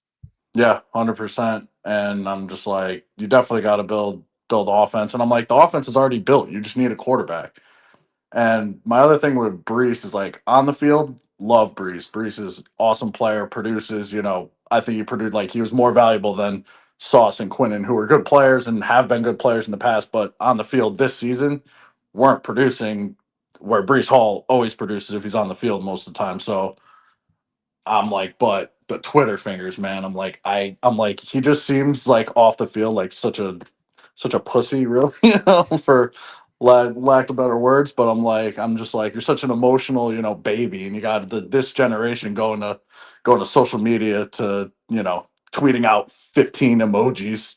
It's like, dude, chill out, like He's still you here get though, man, and I hope he plays well and they keep him because I think he could really help a young quarterback next right. year. And I'm like, but I want him. I'm like, if he's not happy and he doesn't want to be here, that's not going to come to fruition at all. He's just going to be a little baby like he always is. And I don't know. I guess if you're a professional and they throw a bunch of money at him, money talks.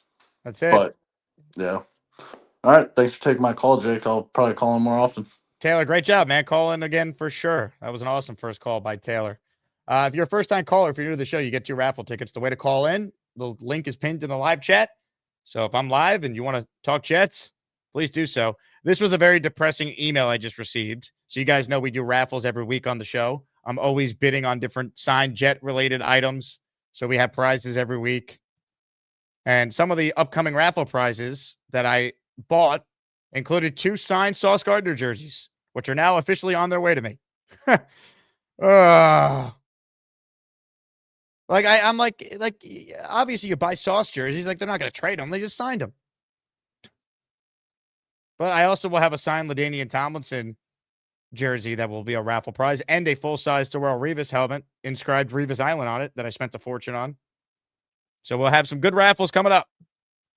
I still might raffle these Sauce jerseys because I still think Jet fans like him. It's not like Fields, who has no equity built up with the fans. Man. Speaking of a guy who does have equity built up with the fans, here's Jermaine Johnson speaking with reporters being asked about the trade deadline. Just what was your reaction just to the trade yesterday, Sauce and Quinnen? Yeah, I mean, just revert back to the tweet I tweeted out. It's kind of how I feel. So, How about what was it like for you? Because there were so many rumors about you those last few hours. What was that feeling like? I don't really care about rumors. I just, wherever I'm at, that's who's going to get my best, and I'm a Jet. So. How about those 2 losses though from defense? Yeah, again, just revert back to the tweet. That's how I feel. So. Sorry, I didn't see your tweet, so I apologize. Yeah, just go on my Twitter. It's right there. What's the morale of the locker room? Going 1-0 every week. That's a goal. He's letting his tweet stand. Well, for those who missed it yesterday, we talked about it on the show. Here's the tweet from Jermaine Johnson. I'd be lying if I said I was happy my brothers are gone, because I'm not. I'm sick, but I strongly believe in the organization, staff, and my brothers in the locker room. I said when I got drafted, I wanted to be the reason or part of the reason this thing gets changed for the better, and that's going to continue to be my outlook. I love the team and this fan base, and y'all will continue to get my absolute best on and off the field. Let's look onward and upward because better things are coming, and I give my word on that. Go Jets always. Keep them, man. Keep them. Make him a team captain starting Sunday, too. More of your calls right now. Ladies and gentlemen, Chase is next on the show today. Hello, Chase. Yo, what's up, Jake? Your boy Mad Max put me on this. I was in class one day and I saw him watching this, and I was like, I need to check this out. No, are you a Jet fan, Chase? No, I'm actually an Eagles fan. I just have a Jets jersey. So I was like, I need to put this on. Wait a second. You have a Jets jersey. Is that Mad Max's Jets jersey, or that's No, it's my own. I like to collect jerseys, so this is my Jets jersey. Oh, you want a Quinnen Williams or Sauce Gardner one? I don't have any use for those anymore. God. Yeah, well, why not? I'll love to take one. So I need to hear more about how you discovered the show. So you said you were in class with Mad Max and you saw he was watching the show? Yeah. So I'm a sports communication and media major at Rowan University, and I'm sitting there in class, and Mad Max shows up 15 minutes late every single day. And, he sits down right next to me, pops up his computer, and he's watching an episode from 2 weeks ago with him in it. And I glance over and I just can't believe it. I'm like, what the hell is this? So I find the name of the video, I look it up, and I watch the episode, and I was like, oh, I need to get on this. That's an incredible story how you found the show. So, what is Mad Max the student like then, Chase? The student? I wouldn't say he's much of a student. He comes to class just 15 minutes late every single day. Really? Oh wow, we're gonna have to scold him. Yeah, he's a funny guy. I can tell you that. Now, is he off air the same way he is when he's calling into my show? Like it looks like he's done several lines of illegal substances, or has had 7 Red Bulls, or Yes, 100%. I was actually just watching that episode from 2 days ago when he asked them Max, are you gonna need drugs? No. Caffeine? No. That's amazing. So, Mad Max brought you to the show. That's great. So, if you're an Eagles fan, are you just enjoying the show because of the characters and just how crazy the Jets are to hear about for all the different things they're in the news for? Yeah, 100%. I also have a soft spot for Jets in my heart, I guess. I have red zones. I'll watch them. I will always root for the Jets just because the Jets suck so much. I want you guys to win, but man, that's crazy. So are you and Mad Max? I mean, you guys got to go out and party, man. Mad Max was telling us that he went to a Halloween party, got 3 girls' numbers at the big banger he was at. I mean, sounds like he's having a good time. yeah. I mean, personally, I did not see that myself, but I would love to actually see that with my own eyes. He is quite the ladies' man, I can tell you that. Hell yeah. Love that. Well, Chase, great call. Call back anytime. And maybe next time you and Mad Max are in class together, if I happen to be live, we need a joint call somehow. Are you live at 10 a.m.? I actually am live at 10 a.m., usually 10 a.m. and 4 p.m. That'd be perfect. All right. Next time you call in with Mad Max. All right. If he shows up to class, I will. Yep. I'm going to make sure that we give him a hard time. I mean, we want the Asmaniacs to be great human beings, which includes being on time and ready to learn in class. As they should. Ladies and gentlemen, Mad Max's close associate. It's our man, Chase. Oh, yeah. Let's go to eat a damn snack. Mad Max, show up to class on time. What are we doing? Unbelievable. Hey, Oregon Jets, I see you're on hold, but there's no camera, so it's not letting me bring you up on the screen. So reset your StreamYard, and you would be next if you do that. In the meantime, let's stop what we're doing and do this. I got my Iron UJ. I hope you like my Jets take. You know they call me David T. It's not easy for me to see, but if you bring me full stream, you might like what I had to say. I'll need to get real damn close, cause my vision is dog shit. Hey, Jake. David T. Hey, we're happy to have Mad Max, crazy college kid. He's going to end up,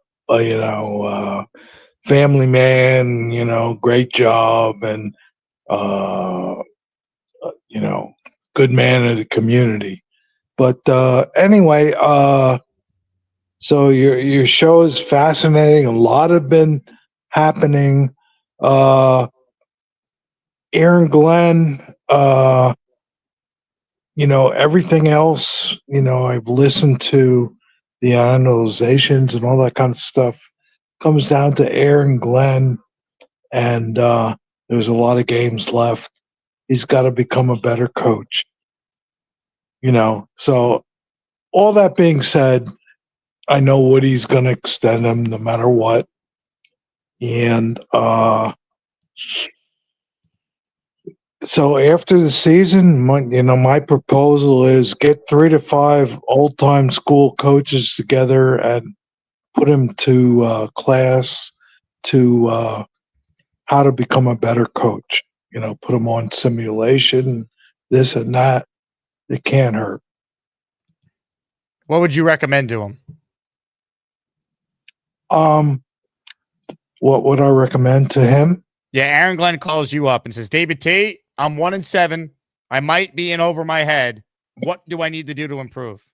Well, I would say, Aaron Glenn, you are a great player. You're a great Jet. You want to be a Jet, which I love. Once a Jet, always a Jet.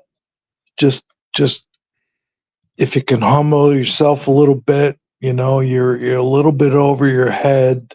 Sometimes you're like a deer, in the light's eyes or whatever.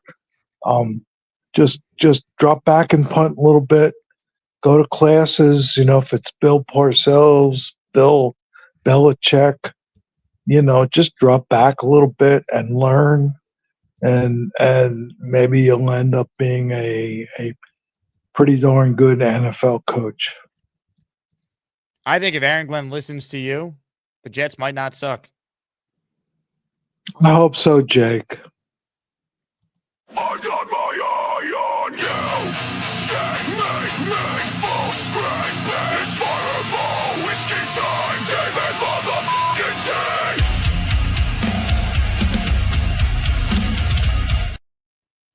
David T, everyone. This was just sent to me. Beast is not currently on hold right now, so I can't ask if this is true. So you heard Beast talk about Wendy's. Apparently Wendy's updated their logo.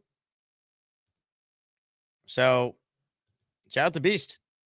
It's pretty cool to have one of our regular callers be someone that is obviously synonymous with one of the iconic brands in the history of the food industry.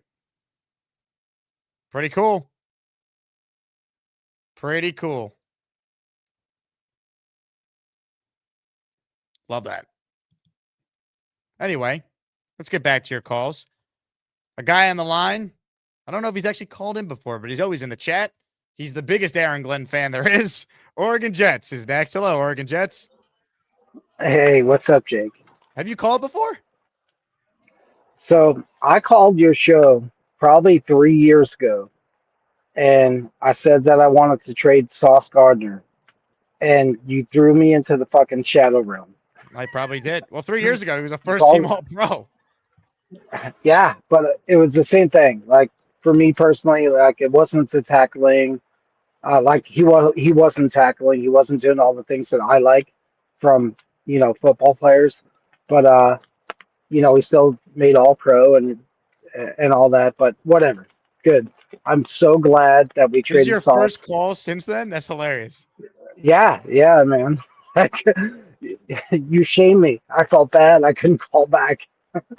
I love your show, number one. So thank you so much. Because I grew up on Long Island, so my way to stay in touch with the Jets and what's going on there every day is through your show. So, like, completely appreciate you. All the guys who call in every day, they're awesome. Like whether we agree or disagree or whatever.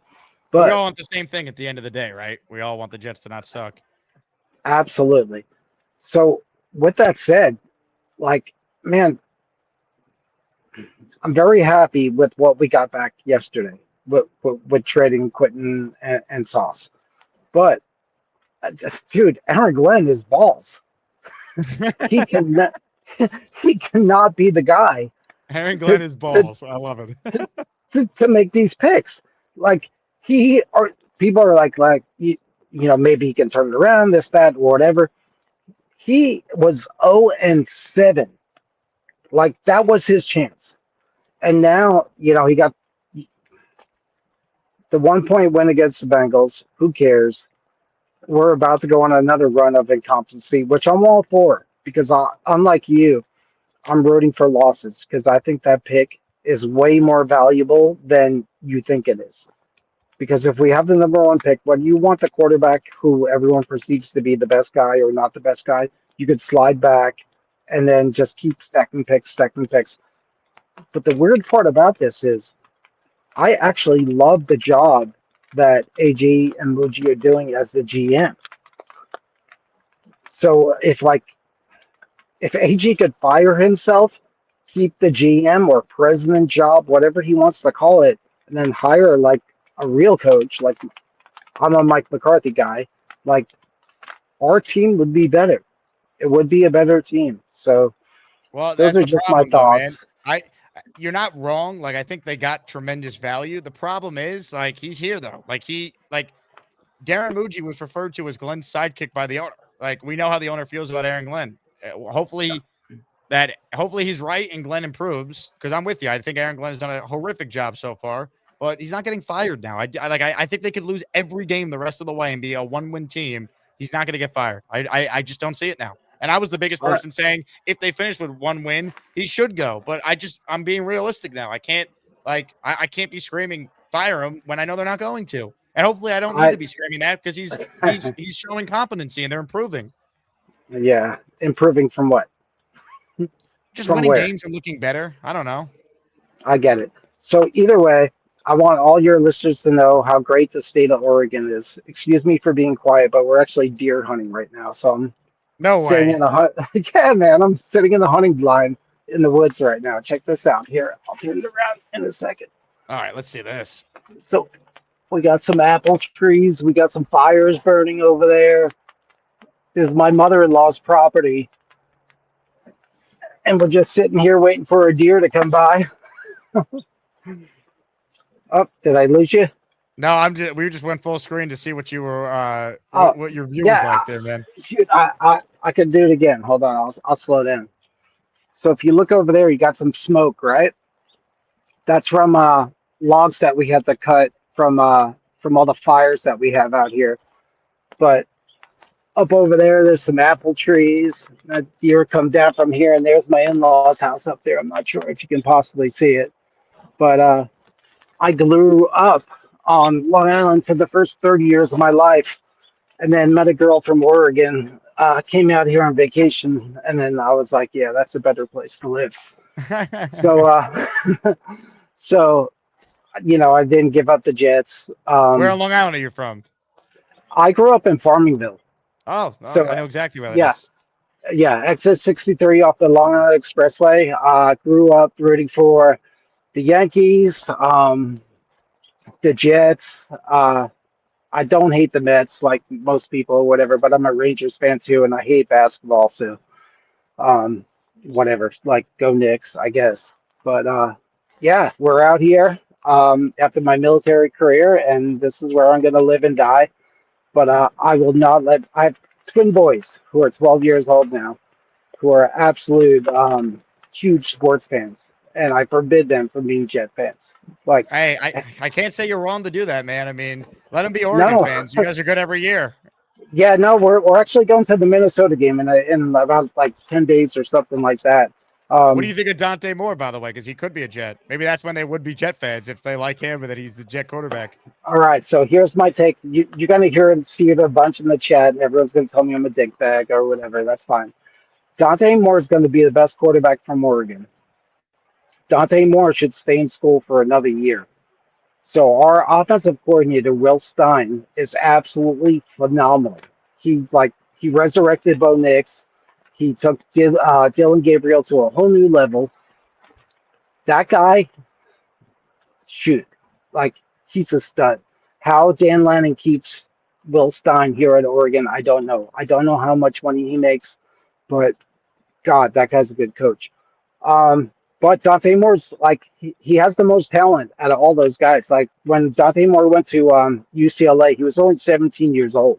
So people don't keep that into account. Like this, they're like, sorry, I'm peeking for deer while I'm talking to you. Um, uh, so people are like, Dante Moore went to UCLA, he sucked or whatever. Dante Moore was the number one recruit in all of America. He was a 5-star kid, has all the tools and all that stuff you want. He's really starting to play solid football, but he doesn't have a lot of starts. Like if you go back to the old Bill Parcells, 36 starts, I kind of agree with that stuff. Um, I think he would be better served coming back to Oregon. It sounds like he's going to come back to Oregon because I think they're going to give him a whole bunch of like the Nike money to offset that stuff. But who knows? And then any of the Jet fans ever saying that like Dan Lanning is going to leave for the NFL, like you guys are fucking done. This place is the greatest place in America to live. Like it's not happening. He's not leaving Oregon to go coach the New York Jets. So that's another dumb take that I see out there all the time. But either way, Jake, I just want you to know I love your show. I'm glad I figured out the technology part. It took me like I don't know, half hour to figure out to turn my microphone and camera on on my phone. But dude, I watch you every day. Like every single day when I'm driving my kids to school, it's Jake Asman. And they're like they love Beast. They love Neil. They love all your callers. So to all those guys, I appreciate you guys so much. You don't realize like I am way across America, and there's like little boys who think you guys are the coolest people on the planet. So it's really awesome. I love it. Thank you so much. Oregon, great call, man. Good luck with the deer hunting, and I'm putting you in the raffle for 2. But you better call in again soon. I don't want to wait, 3 more years in No, between calls. All right. no, I will, because they're like, people have been sleeping on some of these Oregon guys. Like Tez Johnson went in the 7th round last year because he was skinny. But Tez Johnson is an absolute beast. He's on Tampa. If people don't know about him, look at him. He's a great human, awesome kid. And then the tight end coming out of Oregon this year, Sadiq, is just a freak, like an absolute freak. The NFL has not seen anything like that guy. He's going to be coming out. He'll be awesome. Then we had Jamari Caldwell. We passed on him. Man, AG should hit me up and ask me about what ducks should he draft, and I could help him out. But either way, love you, Jake. Thank you so much, and I'm going to go back to trying to kill a deer here. Oregon, good luck, man. Appreciate it. Great call. Shout out to your kids as well. That's awesome, man. This community is the best. That's what I mean when I say we deserve so much better than what the Jets give us. I thank you for your service too, Oregon. USA. This was just sent to me. Apparently, on a different program, Beast saw the news of the new Wendy's logo that allegedly features him. Very embarrassing. This you don't like Wendy's? Why I will not come on the internet that much because I got enough problems. He's got enough problems. All right. More of your calls right now. Raven is next. Hello, Raven. Hey, how are ya? Living the dream, Raven. How are you? I'm living the dream too. Solid day yesterday. Can't complain. Yeah. Jets football, baby. We've already won the offseason, and this time we've done it. We've done it faster than we've ever done it. It's pretty impressive. I mean, listen, there's got to be some sort of trophy or banner to hang for that, preemptively winning the offseason. Off-season champs, cap space champs.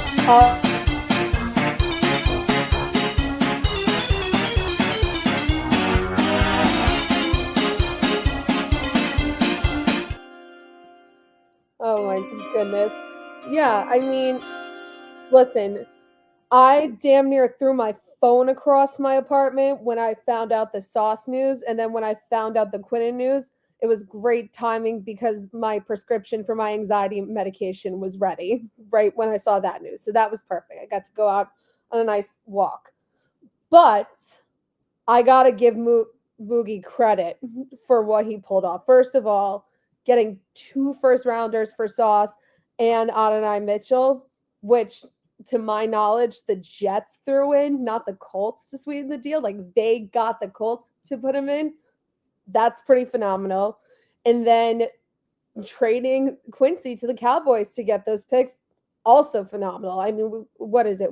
We have 5 first-round picks in the next 2 drafts, 2 second-rounders in the next draft. I mean, you can't complain about that. And I think that Aaron Glenn's press conference, confirmed what I thought, which was that it wasn't necessarily that the Jets were coming out as sellers. It was more so, hey, if you give us a call and you give us an offer we can't refuse, we're going to take it. And that's exactly what happened. But I do think an interesting conversation that's arisen from this is, were Sauce and Quinnen 2 guys that would ultimately fit this defensive scheme that we're trying to run? What do you think? I think they're such good players. They'd be good in any system. I think what happened was they were just blown away with the offers, and the team's 1-7, right? I think that above everything else was the issue here. I don't think it was they couldn't work in the Jet system. Certain players, sure, these guys have been great players because they're great players. You know what I mean? I don't think it was I don't think they necessarily have been coached great. I don't think Wilkes is amazing, but I don't think they're struggling because of the system. I just think the team's bad and they extracted a ton of value, which is why they made these moves.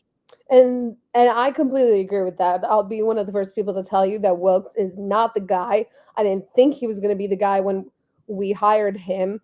And again, just completely firms up the point that the Jets, all of these decisions were made as business decisions. They were offers that you couldn't refuse. And I appreciate Moogie for being savvy on that, for real. You know, you don't have to use those picks just to use those picks. You could use them to make a huge trade, you know. And everyone on Jets Twitter has this fantasy that we're going to use those picks to get Joe Burrow. Now that would make me fall out of my freaking floor, like out of my freaking building, honestly, and out of my window onto the freaking sidewalk. Not actually, but you know, it ain't happening. But I would love to be wrong. Yeah, exactly. Like I said, that's like super duper fantasy land. Like that's like the fantasy stories from Aesop's Fables that your parents told you. Were those fantasy stories, or I don't know.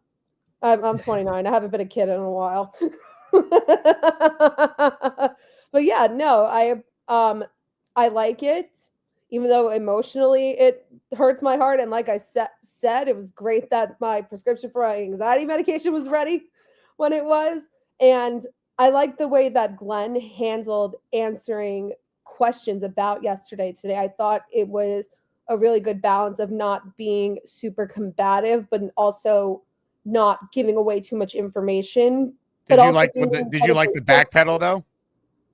I mean, nothing different than I've been saying. Listen, I want this to be a team that the fans are proud of. But again, I never said that we're going to be proud of them right now.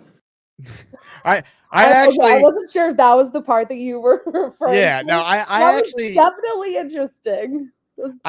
I actually think the whole press conference, like, it was fine. He didn't say anything bad. I thought he handled it well. I'm just laughing at that because it's like, once again, the latest example of him trying to like basically move the goalposts on what this season is. Like, they made the right moves yesterday. They had to, given where they were at. They got maximum value. But like, we don't need to pretend like this is all part of the plan. You've adjusted the plan because you've sucked at your job and now you're trying something different.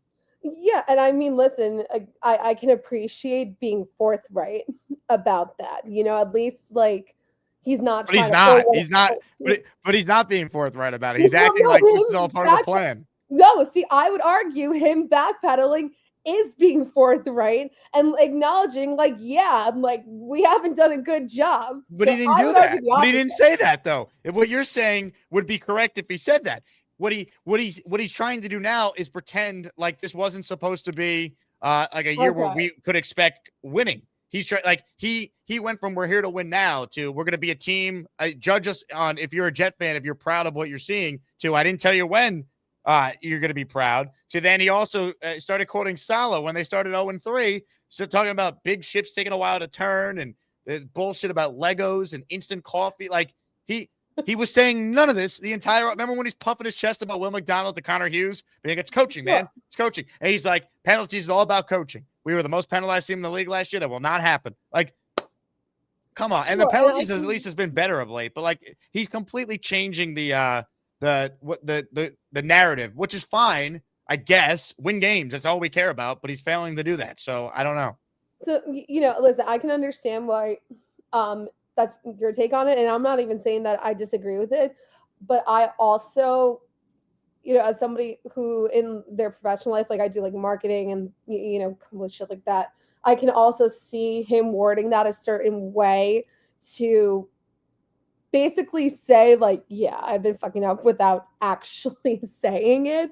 But again, like, I don't disagree with you. You know, I just always am keeping my radar turned on for, all right, what's like BS coaches speak that, you know, the PR people at the Jets told him to say, and you know what you're saying, him not owning up to things. But you know, listen, this is all great, but at the end of the day, it doesn't mean anything if you don't hit on the picks. So if you don't hit on a quarterback with one of these picks, yes, especially a quarterback. But you know, I think we did this in 2020, Raven. They hit on most of the first rounders. They hit on both the picks on the Jamal Adams deal. They used the Sam Darnold pick and the Leonard Williams pick they got. Like, Douglas built the team that was good enough to win besides quarterback. That was the problem. No, that's completely true. Listen, either way, these trades are going to be the defining legacy of Mooney, whether it pans out or it blows up in our faces and everything is terrible forever and ever. And that's the only way to put it. Terrible forever and ever. No, one day we might be good. We had a caller who said 2027 or 2028 is when I can expect to win again. Because he said I got to keep the faith. And I go, okay, well, what exactly should I point to? And he's like, and he couldn't come up with anything. And that's the problem right now. The picks are nice. We have a regime none of us believe in. And now we got to hope that they know what they're doing because they're not going anywhere.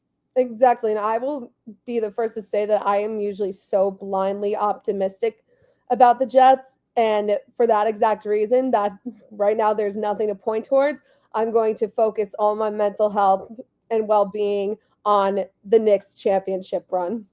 That's right. Knicks, T-Wolves tonight, Raven. Let's go. Let's freaking go. Yeah, listen, everybody becomes questionable on the injury report when they're coming to the Mecca. I'm talking to you, Anthony Edwards.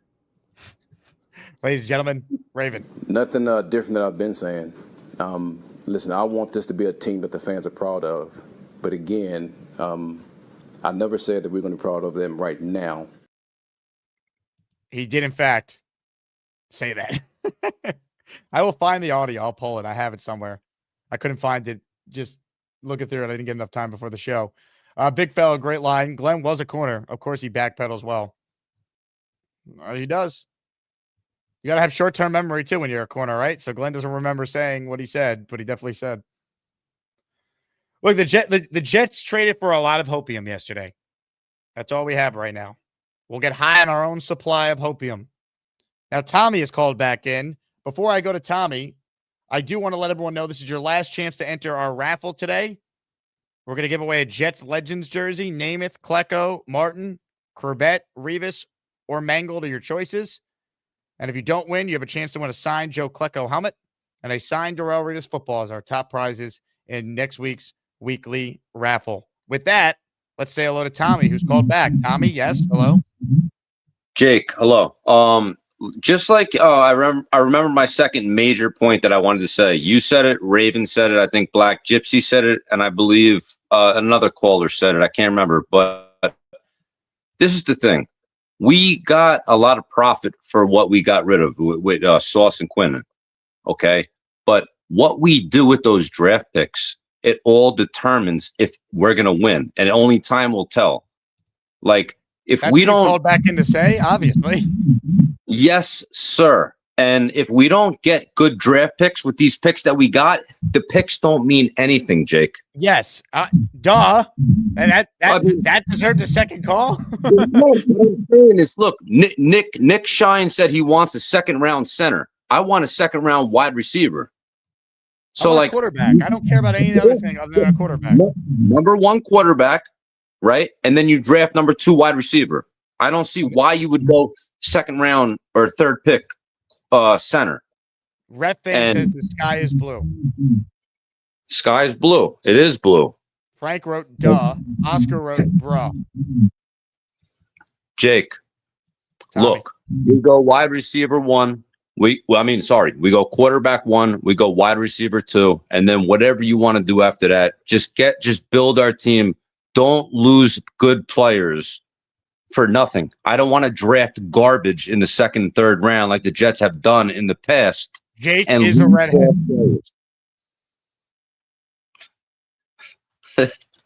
And I'm a bald head. Jake's a redhead. I'm a bald head. So what? We're all people. And we all root for the Jets. Let's go, baby. Jets. Jets for life. Take care, Jake, and take care, Asmaniacs. Have a great night, okay? Pew, pew, pew. Abracadabra. All right. One last call. DJ closes out before the raffle. Hello, DJ. Hey, man. How's it going? Living the dream, DJ. Yeah, I just wanted to talk to you about all the stuff with the trades. I know that it's been insane the past couple of days, and I also want to give you a shout out. I seen like 2,500 people watching yesterday. That's pretty cool for your channel. But yeah, I know it's bittersweet losing Quinnen and losing Sauce, but I feel like we did what we had to do, and I give Muji a lot of credit for. Like, he did good with what he got. He did good with what we got. You know, like, we got a good haul. It sucks that I don't think the new regime really deserves to make these decisions. I think they haven't earned the right to make these decisions, but they did make decisions with what we're going through right now with the team going 1-7. They made smart moves like getting the picks. Now they got a hit on them, of course, but I do a lot of dynasty football,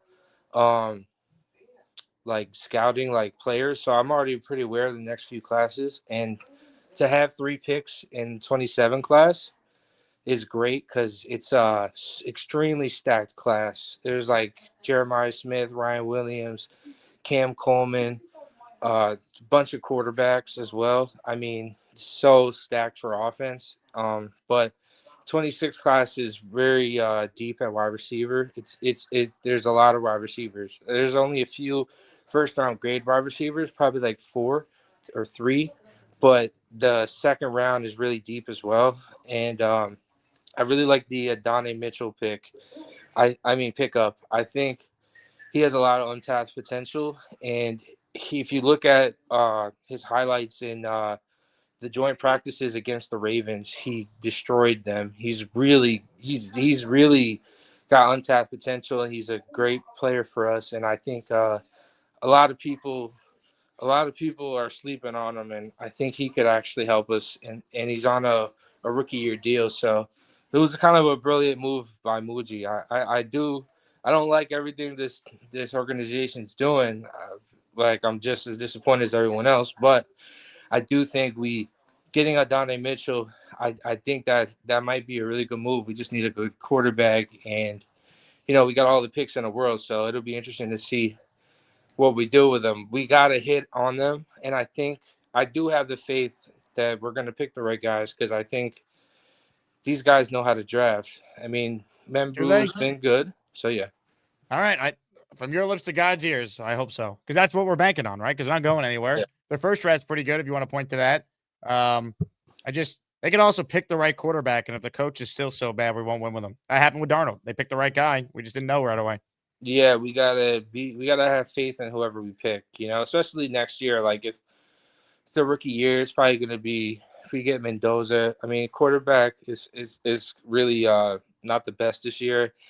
Ty Simpson looks good, but I mean, the only last Alabama quarterback we had was what, Joe Namath? Well, no, McElroy we had, but I'm talking about high pick would have been Joe Namath, and I don't know if we want to put that on Ty Simpson to be the next Joe Namath after one good year in college. So Mendoza might be the best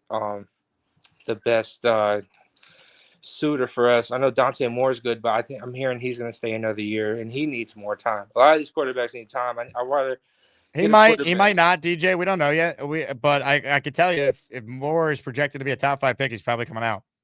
We got so much college football left, though. These guys are going to be in the playoffs and play high-level competition, so we'll see. One thing is for sure, they need to take a quarterback, or else. Let's get somebody else on here. Rash, not that freaking fat waste of time off the phone. Whoa. Ladies and gentlemen, a couple super chats and memberships before we wrap. Robin in the raffle for 1. Green Empire Lawn Care. Who do you think we will use the 32nd pick on in 2026 and 2027 NFL draft on the Sauce trade? You think the Colts are going to win back-to-back Super Bowls? Okay. Taylor says, praying Aaron Glenn isn't a shit coach. That's our only hope, man, because if he remains this bad, we're not going to win. That's what it comes down to. Taylor, I got you in the raffle. And since that was your second, well, I gave you 2 for calling in for a first-timer, and then you sent in a super chat. So you got 4 entries in here. Hey, now. Ladies and gentlemen, it is time to spin the Wheel of Champions. Someone's going to win a Jets jersey. It's time to announce the winners of the weekly Asmaniac raffle. Let's spin the Jake Asman Show Wheel of Champions and find out which Asmaniac is winning an epic prize. Ladies and gentlemen, it is time. Good luck to everyone. Thanks to everyone who entered. If you win, you got to email me, asmanjake@gmail.com. Your name, your address, and the Jets player you want the jersey in, plus the size. Not Bobby Midnight's ding-a-ling, but the size of the jersey. All right. Good luck to everyone. Reading some of these comments here, my God. All right. Let's spin the wheel, shall we? Go Jets. Your winner is...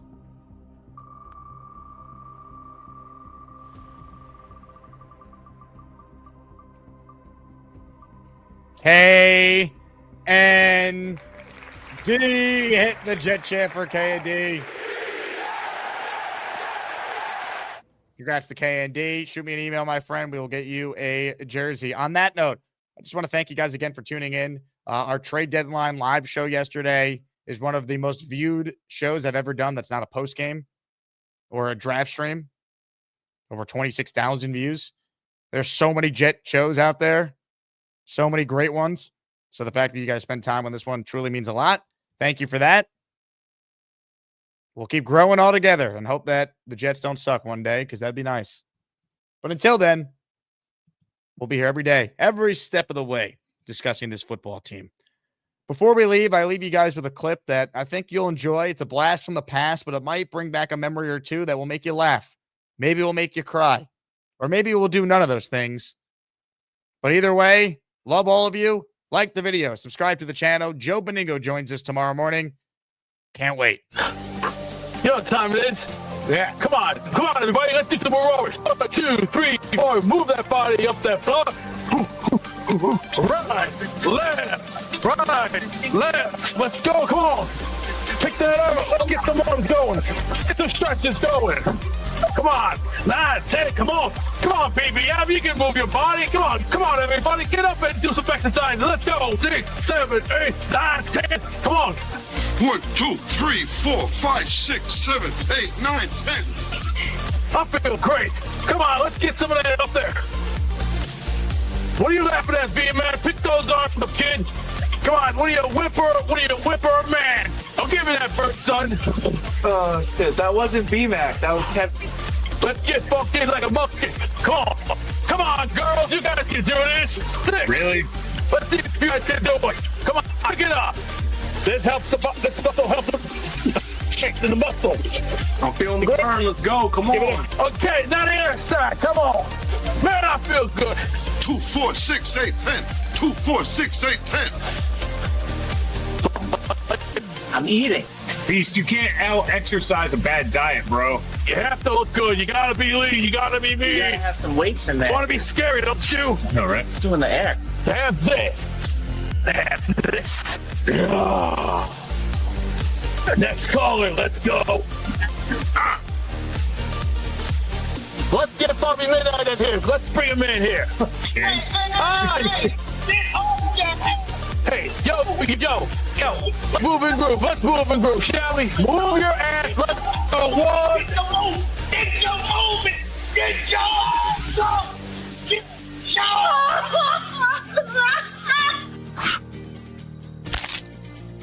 Great job, Beast. Way to inspire people to get healthy on a Saturday.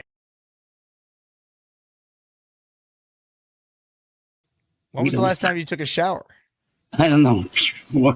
Thursday evening. You haven't showered since Thursday? You probably reek. Oh, He stinks. yeah. Oh, you gotta be disgusting. Good afternoon. I'd like 1 bag of dicks, please. Thank you very much. All right, I got my bag of dicks. Let's go. Oh, shit. Hey, here's the deal. Just got no chance unless you click on that like button. And you got to make sure you subscribe to the Jake Asman Show. You don't, you can get the f*** out. Now let's go, Asmaniacs. We're built for this shit.